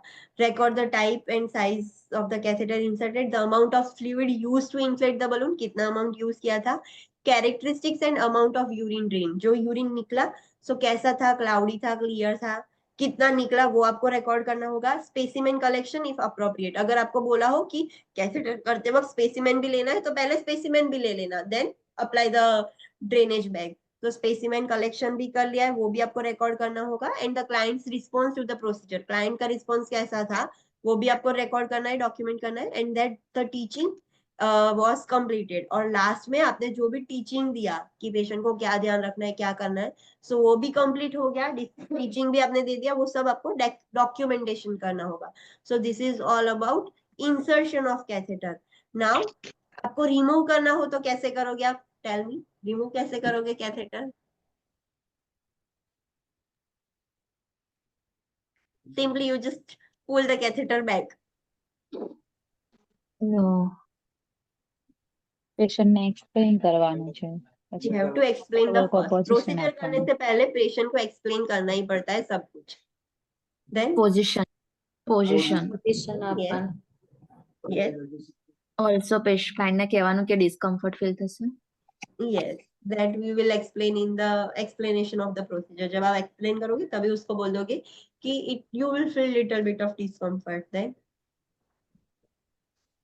ડ્રેપ અપ્લાય કરીએ છીએ okay, in the patient's under the patient's buttocks, because जब भी आप remove करोगे so there will be a leakage. So patient के clothes गंदे ना हो, bedsheet गंदी ना हो, so हमें ध्यान रखना है. એને એમથી આપણે ડિફ્લેટ કરી દઈએ બને. Yes, balloon deflate करना होगा. If you are without deflating the balloon, you are pulling the catheter, it will cause the injury to the patient. So balloon deflate पहले करना है. Then जो securing device था जो हमने attach किया था, you have to remove that tape also, and then you have to gently withdraw or you have to pull. ऐसे झटके से हमें नहीं निकालना है, gently slowly हमें निकालना है. So let's see the removal procedure. Follow the agency procedures, जो भी एजेंसी के प्रोटोकॉल्स प्रोसीजर्स है वो हमें फॉलो करनी है. Explain the procedure and its potential discomfort to the client.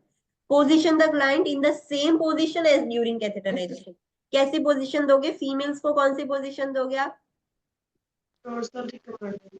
Dorsal recumbent. And males को supine with thighs abducted. Yes. तो जो हमने कैथेटराइजेशन के वक्त पोजीशन दी थी वही पोजीशन देनी है. Remove the securing device and place a drip between the thighs और over the client's thighs if inserting the catheter through the पेरिस. ओके. जब वो सिक्योरिंग डिवाइस होता है जो हमने चिपकाया था थाइस पर, वो हमें रिमूव करना है और ड्रेप लगानी है. थाइस पर भी लगा सकते हो, अगर पेनिस में वहां से इंसर्ट किया है तो वहां पर भी आपको लगाना है. क्यों? जस्ट बिकॉज पेशेंट के कपड़े गंदे ना हो या फिर बेडशीट गंदी ना हो, that's why you have to apply the drape. Insert a 10 ml syringe into the balloon pot slowly. जो भी बलून पॉट है वहां पर 10 ml syringe इंसर्ट करनी है, empty syringe. Slowly withdraw the solution to deflate the balloon totally. Completely deflate करना है. हमने पहले 15 ml डाला था और आप भूल गए कि 15 ml था, तो सिर्फ 10 ml ऐसे विड्रॉ करके डिस्कार्ड नहीं. जब तक completely फ्लूइड आना बंद नहीं हो जाता तब तक you have to completely deflate the balloon. After deflation, explain the client that they will feel a burning sensation as the catheter is withdrawn. आपने balloon deflate कर दिया. Now tell the patient कि I am removing the catheter and you will feel little bit of burning sensation. Pull the catheter out smoothly and slowly. ऐसे झटके से नहीं निकालना, एकदम smoothly और slowly gently आपको catheter निकालना है. Assess the client's urinary function by noting the first void after the catheter removal and document the time and amount of voiding for the next 24 hours. Yes. Catheter remove कर लिया, it doesn't mean कि आपका काम खत्म हो गया है. After removal of catheter, you have to check कि client खुद से कितने बजे यूरिन करने गया. लाइक कैथेटर निकाला सो 1 घंटे बाद, 2 घंटे बाद, 3 घंटे बाद, जो टाइम जब उसने वॉइड किया, you have to note that time also कि फर्स्ट वॉइडिंग कब किया और कितना किया. You have to also note this. You have to document this. Understood? Yes or ma'am. no? Yes, ma'am. Okay. So let's take a short break. Then we will start with the urethral and nephrostomy tubes.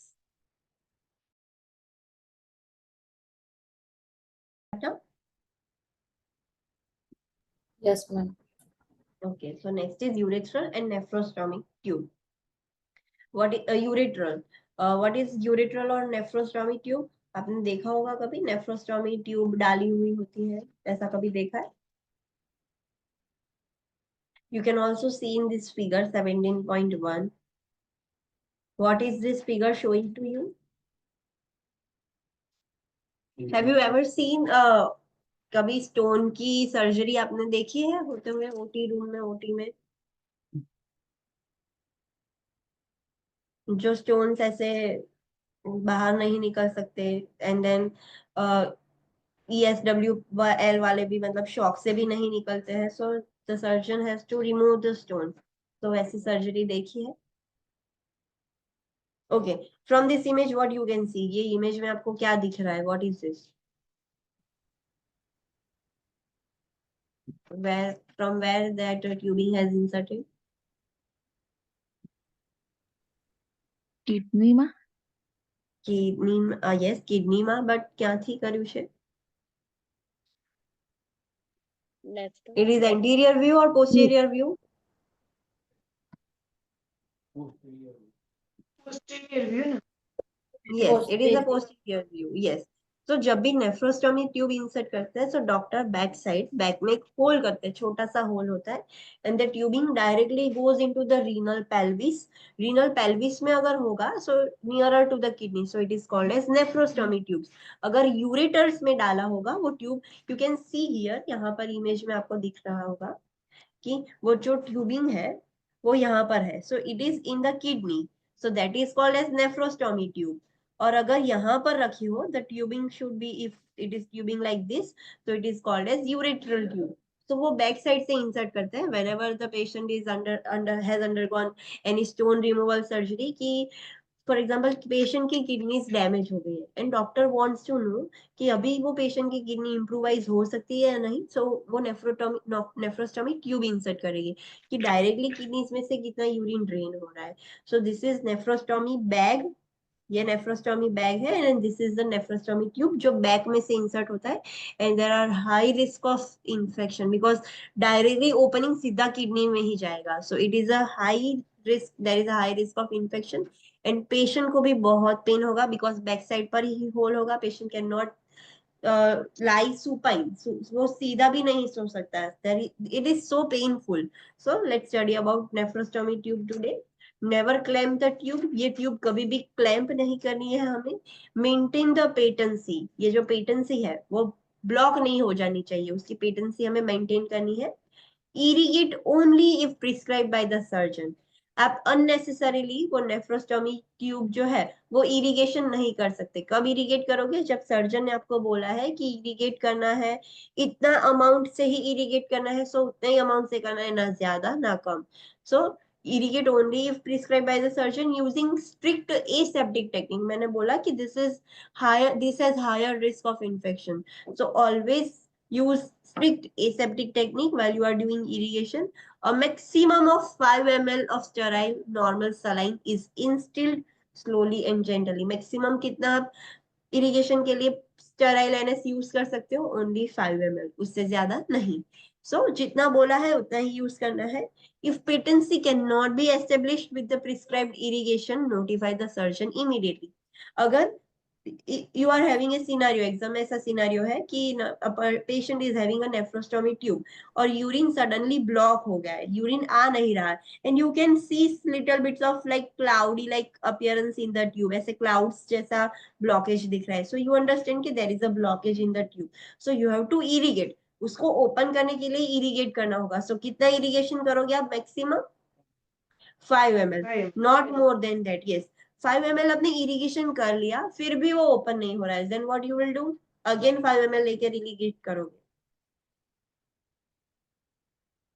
Yes, you notify will do. Yes, directly notify the PHCP. अगर 5 ml डालने के बाद भी वो open नहीं हो रहा है, जो क्लॉग्ड नेफ्रोस्टोमी ट्यूब है वो ओपन नहीं हो रहा है, then you have to notify the surgeon immediately कि ये क्लॉग्ड हो गया है, ओपन नहीं हो रहा है. I have already irrigated with the 5 ml of solution. Next, really important point is if the client has a urethral or nephrostomy tube, monitor output very closely.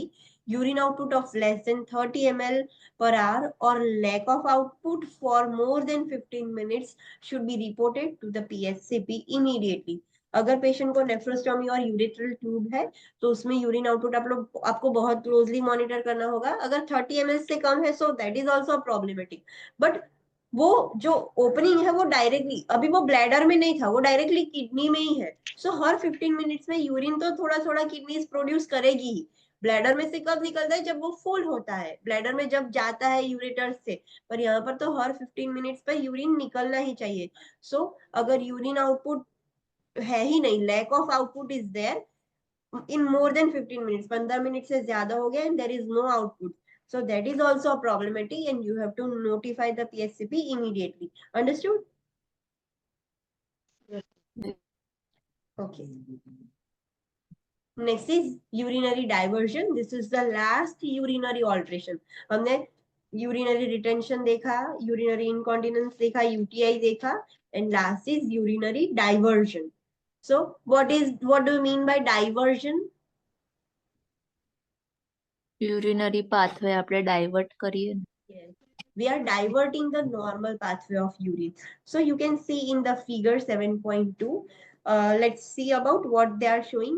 First image है. In this first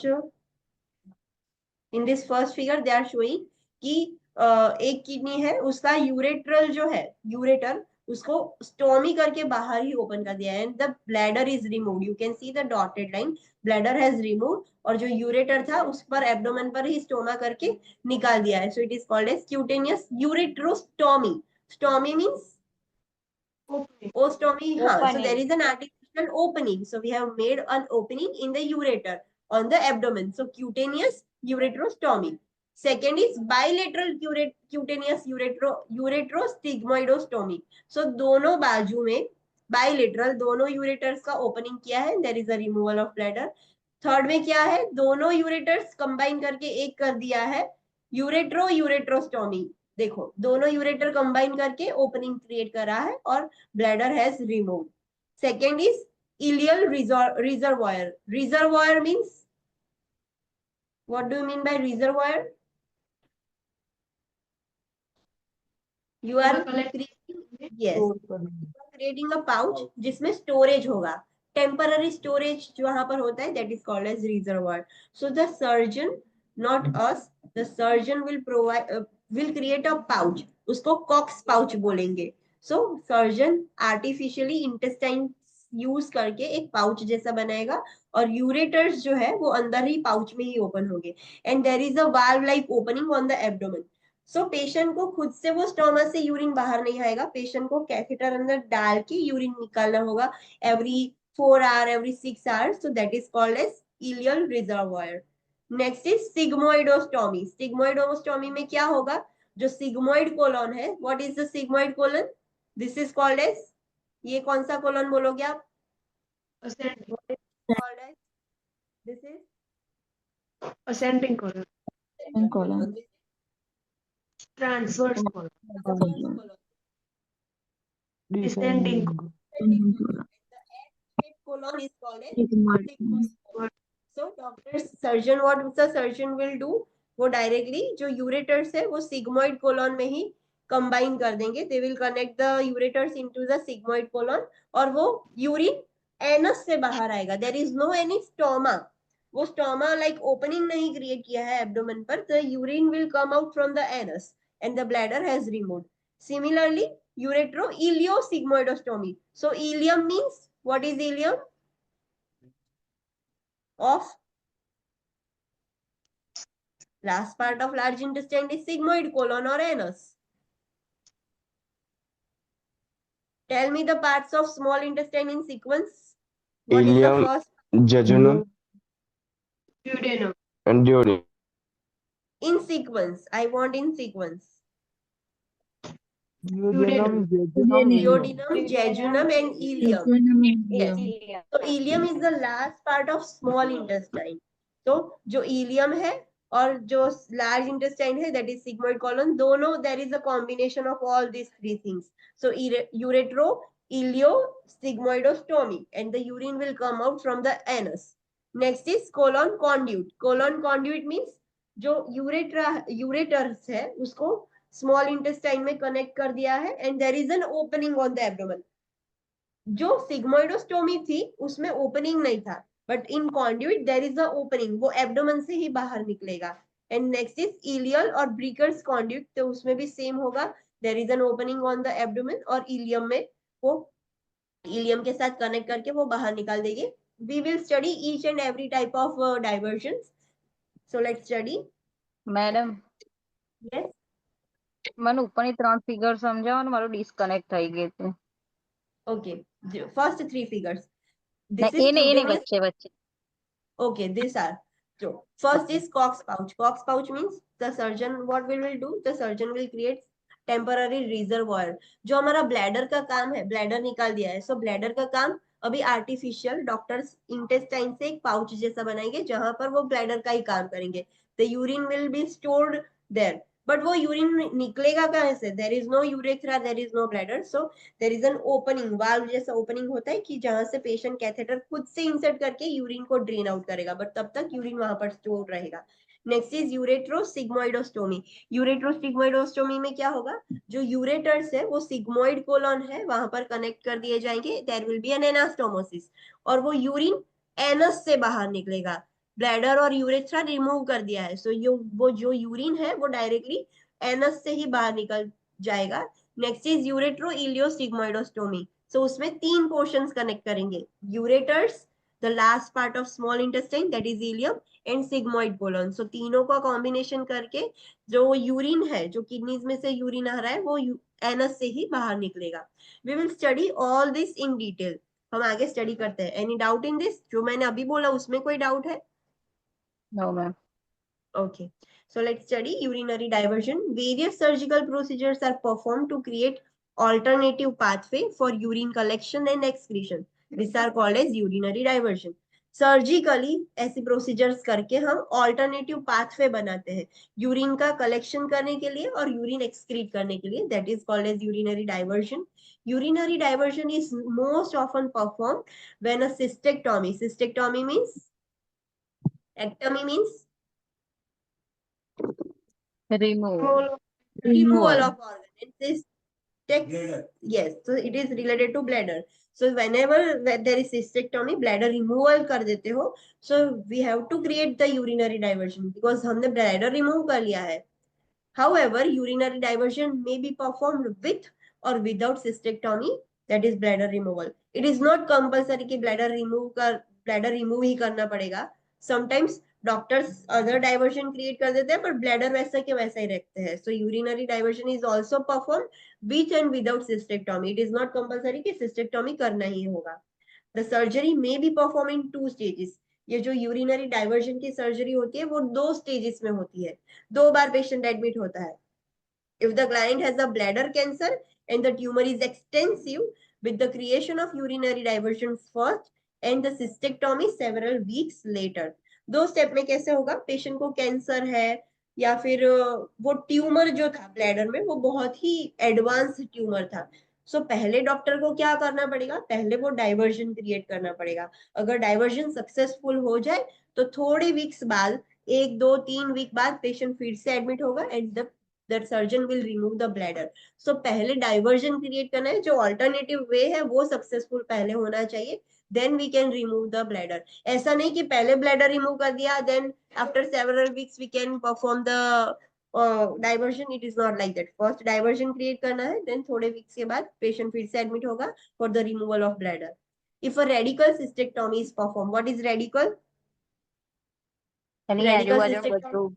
બધું जो बाजू में Surrounding होगा. organ. Yes. Around બધું remove કરી Yes. Whenever you see radical word before any removal portion, cystectomy is the removal of bladder. उसके आगे रेडिकल वर्ड दिखे कोई भी, radical mastectomy, radical cystectomy, radical word दिखे, उसका मतलब क्या है कि वो ऑर्गन के साथ साथ उसके आजू बाजू के जो भी एडजेसेंट ऑर्गन्स थे वो सब निकाल दिए हैं. The surgeon has removed everything surrounding the bladder.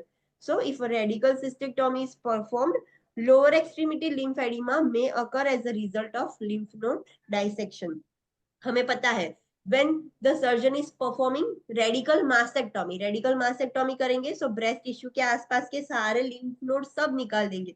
so जो भी साइड रेडिकल मास्टेक्टोमी करते हैं उस साइड का लिम्ब कैसा होता है, उस साइड का हाथ कैसा होता है?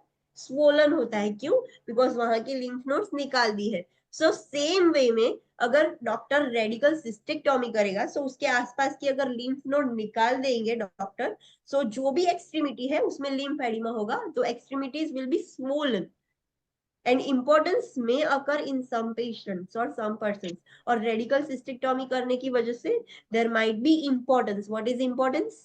Impotence. There is no infertility R. Infertility. Yes. Infertility could also happen in some patients. Understood? Yes ma'am. Okay, so let's study about the different diversions. First is ureterostomy. What is that? You can see the figure. आप अपनी book में figure देख सकते हो. So ureterostomy may be performed as a palliative procedure if the ureters are obstructed by the tumor.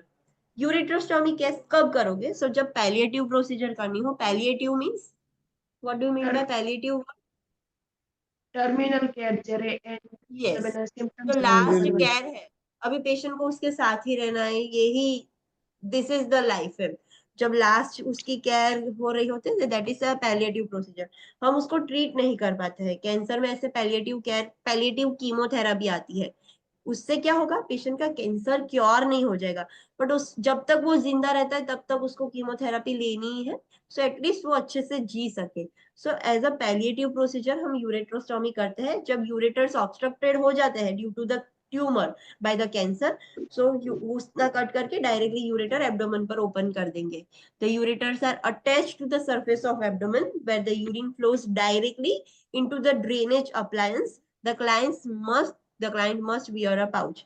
और वो जो ureters है वो डायरेक्टली एब्डोमेन पर ओपनिंग क्रिएट कर देंगे और यूरिन वहां से ही बाहर निकलेगा.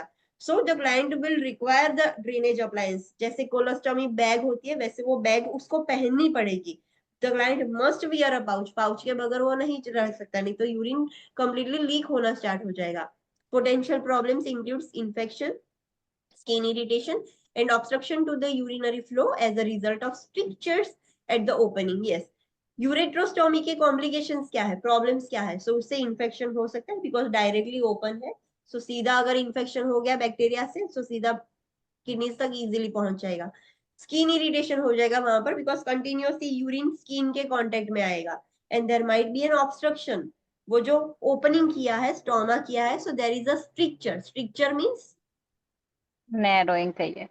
यस, जो ओपनिंग क्रिएट किया था वो नैरो हो जाएगा. The stricture will be there. So उसकी वजह से अगर वो स्टोमा ही कंप्लीटली कंस्ट्रिक्ट हो जाएगा सो यूरिनरी फ्लो जो है वो ऑब्स्ट्रक्ट हो जाएगा. So this are the problems in ureterostomy. Next is continent internal ileal reservoir. Reservoir means surgeon are creating some artificial pouch कि जिसमें temporary storage होगा. Reservoir means temporary storage.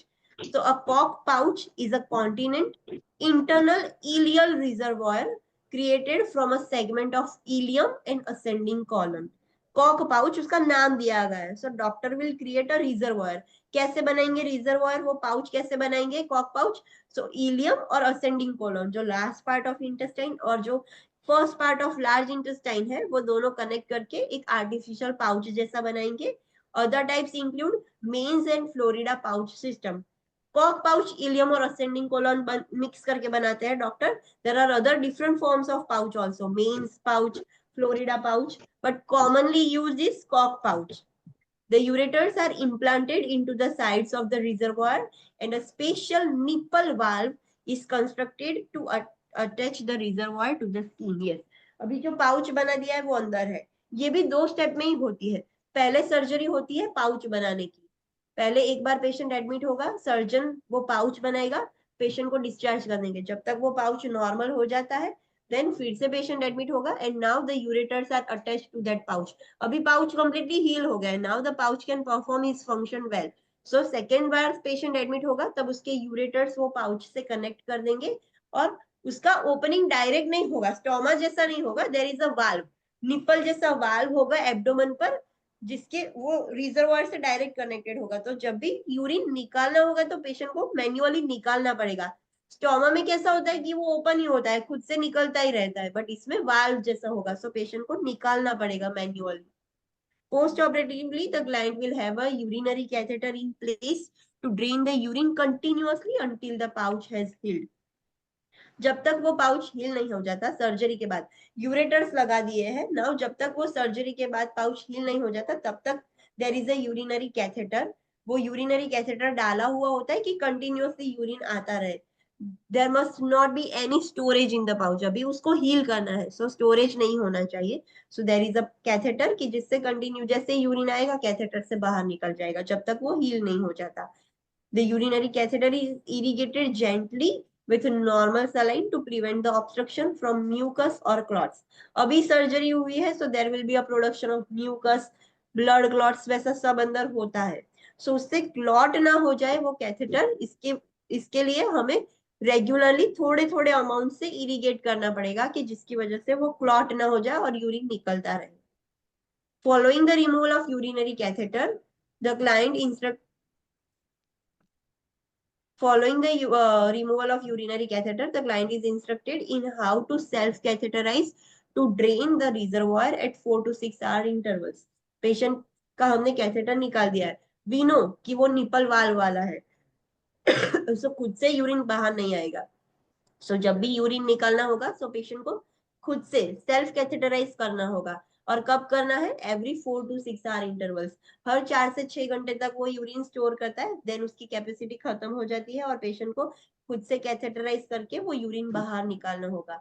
So let's study box 17.5 self irrigation and catheterization of a stoma. कैसे करना है self irrigation घर पे patient को और कैथेटराइज भी कैसे करना है वो. Irrigation means cleaning.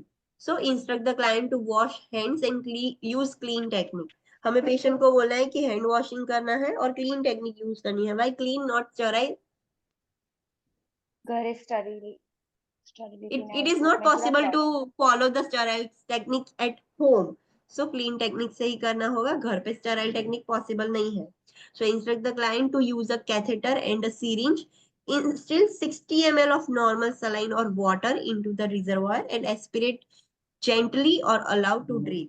पेशेंट को कैसे बोलना है, इरिगेट कैसे करोगे, आपने हैंड वॉशिंग कर लिए है, क्लीन टेक्निक आपको यूज करनी है, कैथेटर आपको एक चाहिएगा, एक सीरिंज चाहिएगी, फिर वो कैथेटर इंसर्ट करना है, वो जो भी पाउच था उसमें से, और 60 ml ऑफ नॉर्मल सलाइन आपको अंदर डालना है धीरे धीरे, ऐसा नहीं कि बहुत फास्ट, धीरे धीरे करके 60 ml डाल देना है. देन अभी एक बार डाल दिया, then you have to aspirate all the 60 ml. Aspirate नहीं करना है, सो सिंपली उसको ड्रेन होने दो, कैथेटर अपनी जगह पर रखोगे तो खुद से वो ड्रेन हो जाएगा. So you can do anything, आप एस्पिरेट भी कर सकते हो सिरिंज से और ड्रेन भी होने दे सकते हो naturally. Instruct the client to irrigate slowly until the drainage remains free of mucus, but to be careful not to over irrigate. हमने बोला कि पेशेंट 60 ml तक नॉर्मल सलाइन डाल सकता है, सो पेशेंट को बोलना है बहुत स्लोली करना है, और जब तक वो क्लीन सॉल्यूशन बाहर नहीं आता तब तक आपको इरिगेट करना है, बट मेक श्योर कि आप ओवर इरिगेट ना करो. So patient will do like this, पहले 10 ml अंदर डाला, फिर 10 ml एस्पिरेट किया या ड्रेन कर दिया, तो जो पानी निकलेगा वापस से वो बहुत गंदा होगा, फिर से 10 ml डाला, फिर से वो निकाला तो थोड़ा क्लियर होगा, फिर से 10, तो ऐसे करके 60 ml तक वो डालेगा एंड 60 ml निकाल देगा. So this is about irrigation. Catheterization कैसे करना है, हर 4 से 6 घंटे इंटरवल पर हमने बोला था कि आपको करना होगा, तो कैसे करेगा patient. So instruct the client to wash hand and again use clean technique. Initially, instruct the client to insert a catheter every 2 to 3 hours to drain the reservoir. Yes, starting में, अभी पेशेंट अभी ही घर पे गया है, like बहुत time नहीं हुआ, तो पेशेंट को बोलना होगा कि स्टार्टिंग में आपको हर 2 से 3 घंटे में कैथेटर करना होगा. रिजर्वायर की अभी उतनी बड़ी कैपेसिटी नहीं है कि वो 4 या 6 घंटे तक अभी होल्ड कर पाएगा. हर 2-3 घंटे में कैथेटराइज करो and drain that reservoir. During each week thereafter, increase the interval by 1 hour until the catheterization is done 4 to 6 hours. Yes, अभी पहले पेशेंट आज डिस्चार्ज होके घर जा रहा है, तो आप पेशेंट को बोल रहे हो कि हर 2 से 3 घंटे पर निकाल दो. एक वीक तक 2 से 3 घंटे निकालना है, फिर नेक्स्ट वीक क्या करना है, अगर पेशेंट 2 घंटे बाद कर रहा था तो पेशेंट नाउ नेक्स्ट वीक 3 घंटे बाद करेगा कैथेटराइज. सो हर वीक 1-1 घंटा बढ़ाना है. उसके नेक्स्ट वीक क्या करेगा पेशेंट, 4 घंटे करेगा, उसके नेक्स्ट वीक 5 घंटे, उससे नेक्स्ट वीक 6 घंटे पे करेगा. So this is how the patient has to do. Lubricate the catheter well with a water soluble lubricant and instruct the client never to force the catheter into reservoir. Yes, patient को बोलना है कि जब भी आप catheterize करते हो, so lubricate the catheter with a water soluble lubricant, और वो डॉक्टर फार्मेसी से ही मिल जाएगा, और जेंटली आपको इंसर्ट करना है, फोर्स करके नहीं डालना है रिजर्वायर में. If resistance is met, instruct the client to pause, rotate the catheter and apply gentle pressure to insert. अभी पेशेंट ऐसे कैथेटर इंसर्ट कर रहा है अंदर, पेशेंट को ऐसे रेजिस्टेंस आ रहा है, अंदर जा नहीं रहा है, सो पेशेंट को बोलना है कि टेक अ पॉज, ऐसे जोर जबरदस्ती नहीं करनी है, take a pause, rotate the catheter, ऐसे स्लोली रोटेट करना है, थोड़ा जेंटल प्रेशर डाल के अंदर डालने का ट्राई करना है, फोर्सफुली नहीं डालना है अंदर.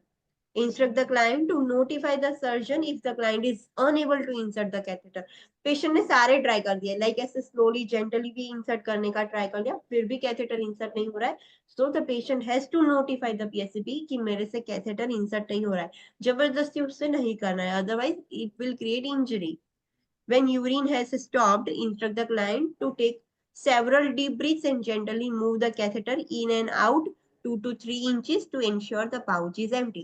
अभी पेशेंट को अच्छे से पेशेंट ने डाल भी दिया अंदर कैथेटर और यूरिन आना स्टार्ट हो गया. अभी जैसे यूरिन आना बंद हो जाए, सो ऐसा नहीं कि कैथेटर निकाल दिया, इंश्योर करना है कि अंदर कुछ रह ना जाए.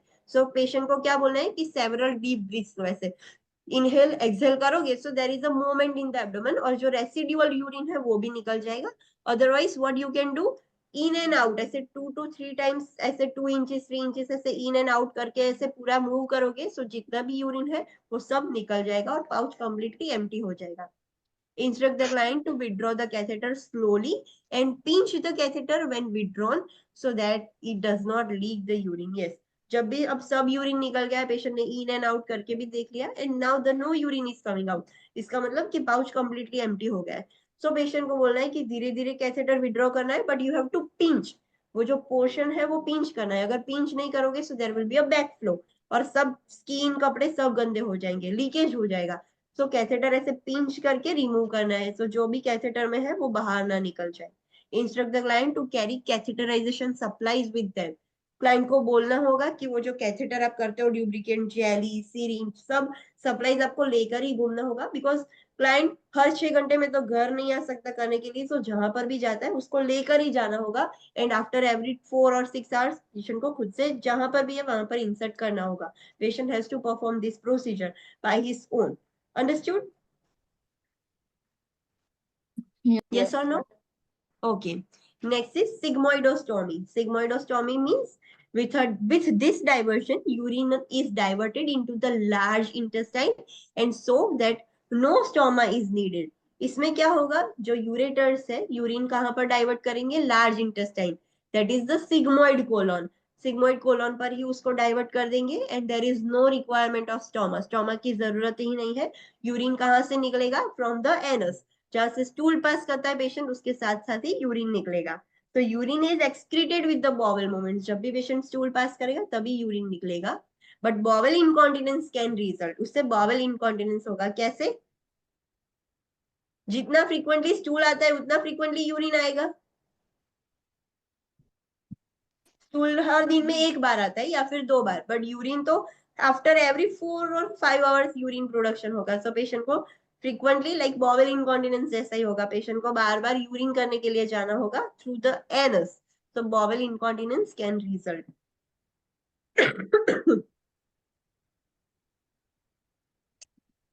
Next is conduits. What is that? Conduits means ureters are implanted into the segment of the ileum or colon with the formation of abdominal stoma. अभी जो यूरेटर्स है उसको इलियम के साथ या फिर डायरेक्टली कोलॉन के साथ अटैच कर दिए हैं, and there is a opening now. Sigmoidostoma में ओपनिंग नहीं था, उसको कनेक्ट तो उसके साथ ही किया था, but there is no opening on the abdomen. But in conduits there is opening on the abdomen, there is an abdominal stoma. The urine flows into the conduit and is propelled continuously out through the stoma by peristalsis. और वो stoma है उसके मदद से continuously urine खुद से ही बाहर निकलता रहेगा। Patient, it is not like patient को मैन्युअली कैथेटराइज करके निकालना पड़ेगा, वो खुद से ही निकलता रहेगा। The client is required to wear an appliance over the stoma to collect the urine. Yes, it is necessary. अगर पेशेंट को स्टोमा है तो उसके ऊपर एक अप्लायंस जो बैग जैसा आता है वो उसको पहनना ही पड़ेगा, कि जिसकी वजह से उसमें यूरिन कलेक्ट हो। It is not like that कि patient can keep that open, stoma open नहीं रख सकता patient. So let's study the box 17.6 urinary stoma care. वो जो स्टोमा है उसकी केयर कैसे करनी है, let's study. So instruct the client to change the appliance in the morning when urine production is slowest. वो जो जो अप्लायंस उसके ऊपर पहना है, स्टोमा के ऊपर जो बैग पहनी है वो हर रोज चेंज करनी पड़ती है। अगर लाइक मल्टीपल यूज वाली होती है तो उसको हर रोज चेंज नहीं करना है, पर हर रोज क्लीन करना है। और अगर सिंगल डे यूज वाली है तो हर मॉर्निंग में उसे चेंज करना है, बिकॉज मॉर्निंग में यूरिन प्रोडक्शन बहुत कम होता है। Collect equipment, remove collection bag and use water or commercial solvent to loosen the adhesive. अभी कैसे करना है, जो भी नई बैग है उसको आपको लेकर बैठना है। पहले नई बैग ले लो साथ में, जो भी पुरानी लगी हुई है उसको रिमूव करनी है। कैसे रिमूव करोगे? सो डॉक्टर ने ऑलरेडी एक कॉमर्शियल सॉल्वेंट दिया होगा, या फिर पानी भी आप यूज कर सकते हो, तो वहां पर चिपकाया होता है। सो पानी या फिर जो सॉल्वेंट है वो डालकर उसको जो ग्लू है उसको लूज होने दो, और आप इजीली रिमूव कर पाओगे। And then you have to stick the new one. Hold a rolled gauze pad against the stoma to collect and absorb urine during the procedure. Yes, client को बोलना होगा कि जब आप रिमूव करते हो bag, so keep a gauze pad, ऐसे gauze pad ऐसे रोल करके स्टोमा पर ही रखना है जब आप सब रिमूव करते हो, बिकॉज वो स्टोमा पर रखने से जो भी थोड़ा थोड़ा यूरिन है तो वो स्टोमा पर ही आए, कहीं और ना चला जाए, लीक ना हो। Cleans the skin around the stoma and under the drainage bag with mild non-residue soap and water. Yes, जो स्टोमा है उसके आजू बाजू की स्किन भी आपको क्लीन करनी होगी with mild non residue soap and water.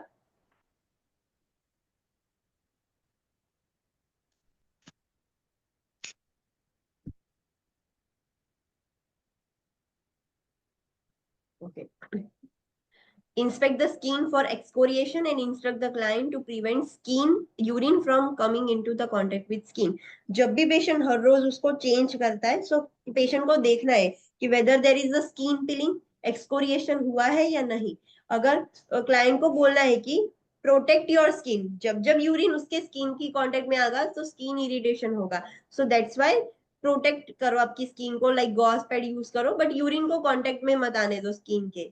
After the skin is dry, apply the adhesive around the appliance. अभी आपने गीला करके निकाला था, तो ये सब एरिया गीला है. सो पहले उसको ड्राई करना है. जब भी ड्राई हो जाए, नाउ न्यू अपने अप्लायंस है, नई बैग है, वो आपको चिपकानी है वहां पर. गीला होगा तो वो चिपकेगा नहीं अच्छे से.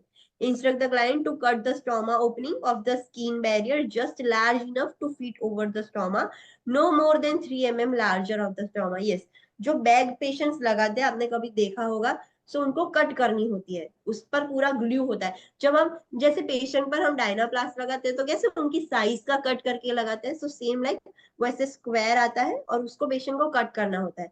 सो पेशेंट को बोलना है कि जो भी आप कट कर रहे हो, जो ग्लू ऐसे निकालने वाला बैग का, सो उतने साइज का कट करो कि स्टोमा के ऊपर पूरा कवर हो जाए.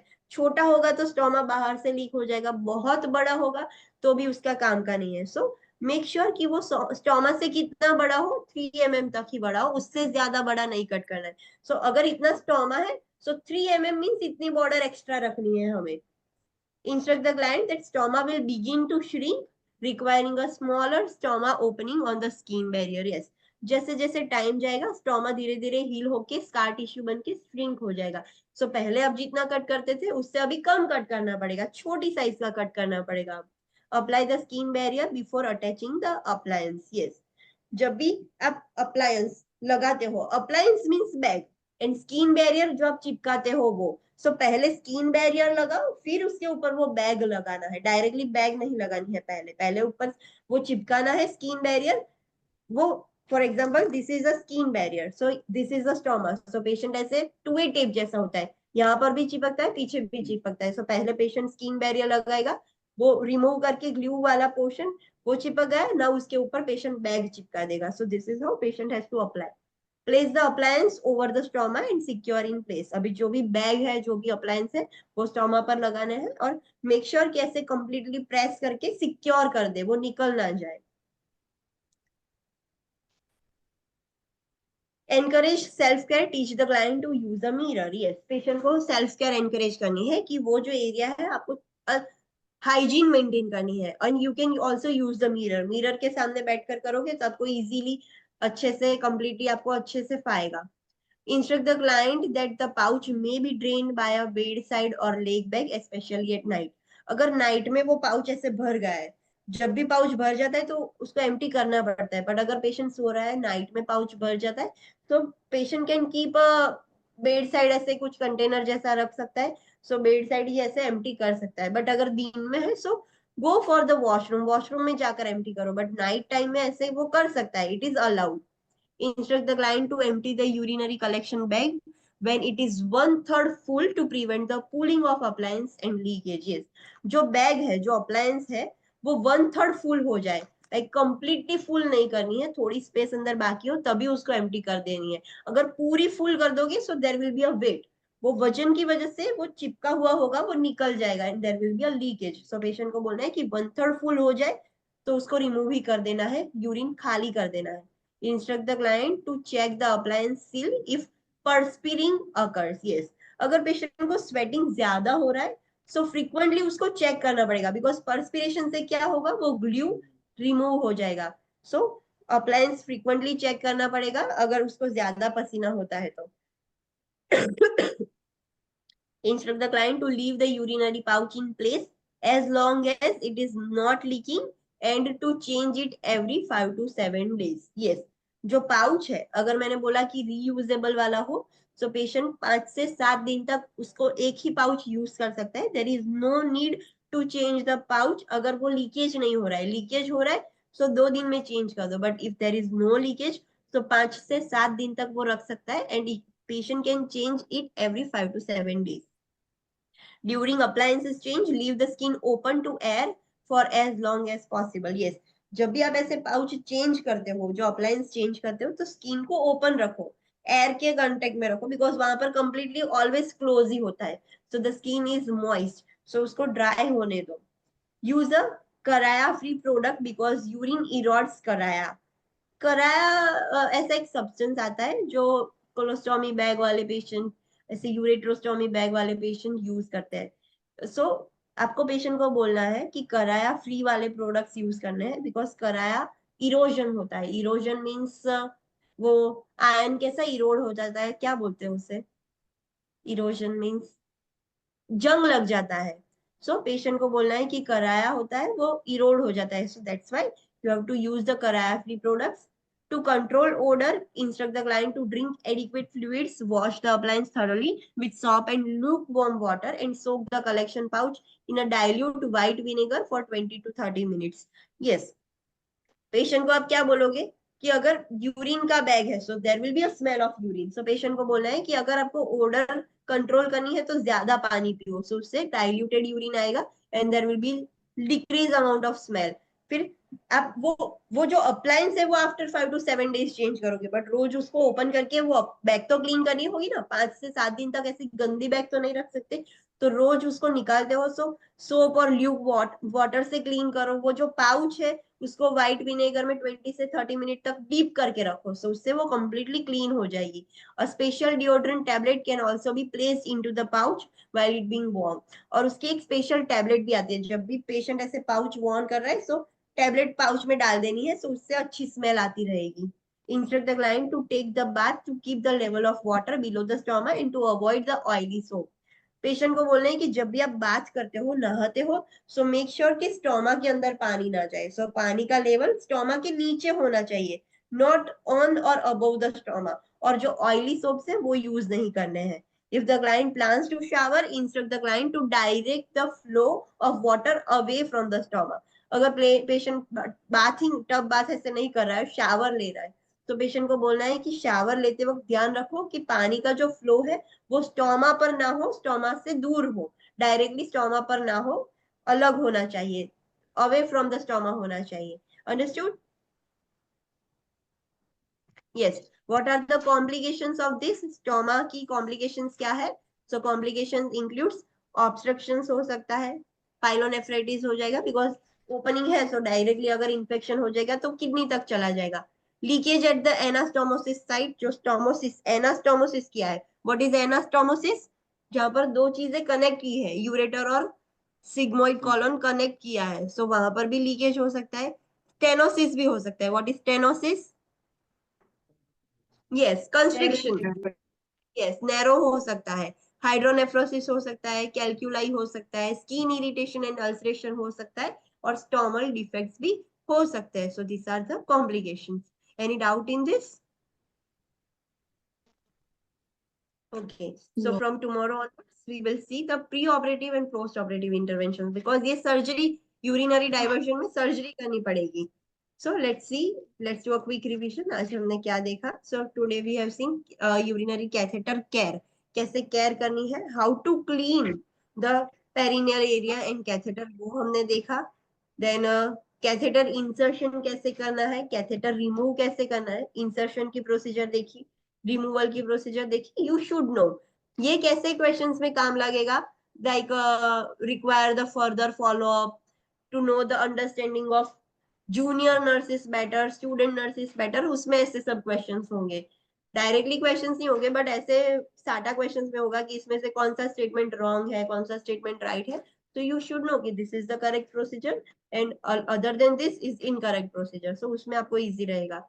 Then we have seen ureteral and nephrostomy tube, जो किडनी के बैक साइड से किडनी में या फिर यूरेटर्स में डायरेक्टली इंसर्ट करता है। What is the red important point in this?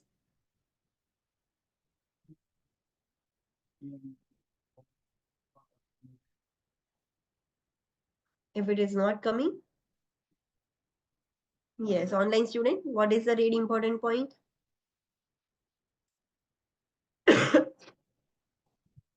What is the read important point? Closely Urine monitor output कराना है yes, we have 30 to ml closely जितलो हारला yes, and every 15 minutes there should be an output. 15 minute में होना ही चाहिए. If there is no output in 15 minutes with the patient having nephrostomy tube or ureteral tube, so हमें तुरंत ही PSCP को inform करना है. Then we have seen urinary diversion. Urinary diversions means we are diverting the pathway of the urine. So हमने different types के diversions देखे, like ureterostomy क्या है. ureterostomy में क्या करेंगे? opening in ureter. Direct opening of a ureter on the abdomen. Abdomen पर ही स्टोमा क्रिएट करके ओपनिंग करेंगे. So that is ureterostomy. What is continent internal ileal reservoir? Pouch create करिए artificial. There is a formation or creation of artificial pouch. The surgeon will create a pouch reservoir. किसकी मदद से करेंगे? Ilium and ascending colon दोनों का mixture करके segments बना के ऐसे पाउच जैसा काम करेंगे. There is a stoma.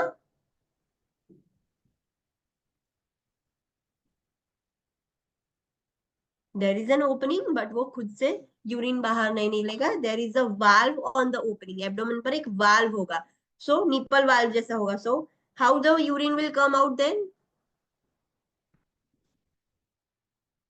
Patient has yes, patient has to manually insert the catheter. Patient को कैथेटर इंसर्ट करना होगा तभी वो यूरिन बाहर आएगा.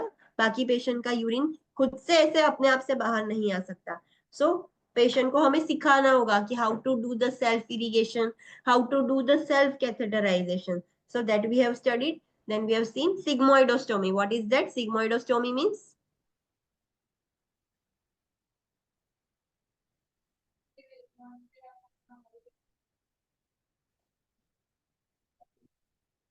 so there is any need of stoma?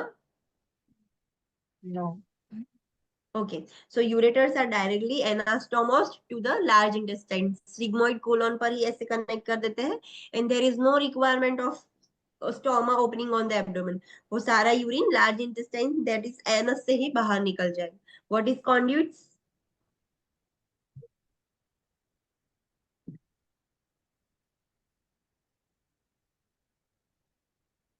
What is conduits? Stoma create करवा एब्डोमेन पर. Yes. ureters को किससे कनेक्ट करेंगे? एनास्टोमोसिस किससे करेंगे? इलियम ने कॉलम. यस, या तो इलियम के साथ या तो कोलन के साथ, लार्ज इंटेस्टाइन के साथ. सो यूरेटर्स को कनेक्ट कर देंगे and there will be a opening. एक स्टोमा क्रिएट करेंगे कि जहां से यूरिन बाहर निकल सकता है. सो हमें पेशेंट को सिखाना होगा कि आपको स्टोमा केयर कैसे करनी है.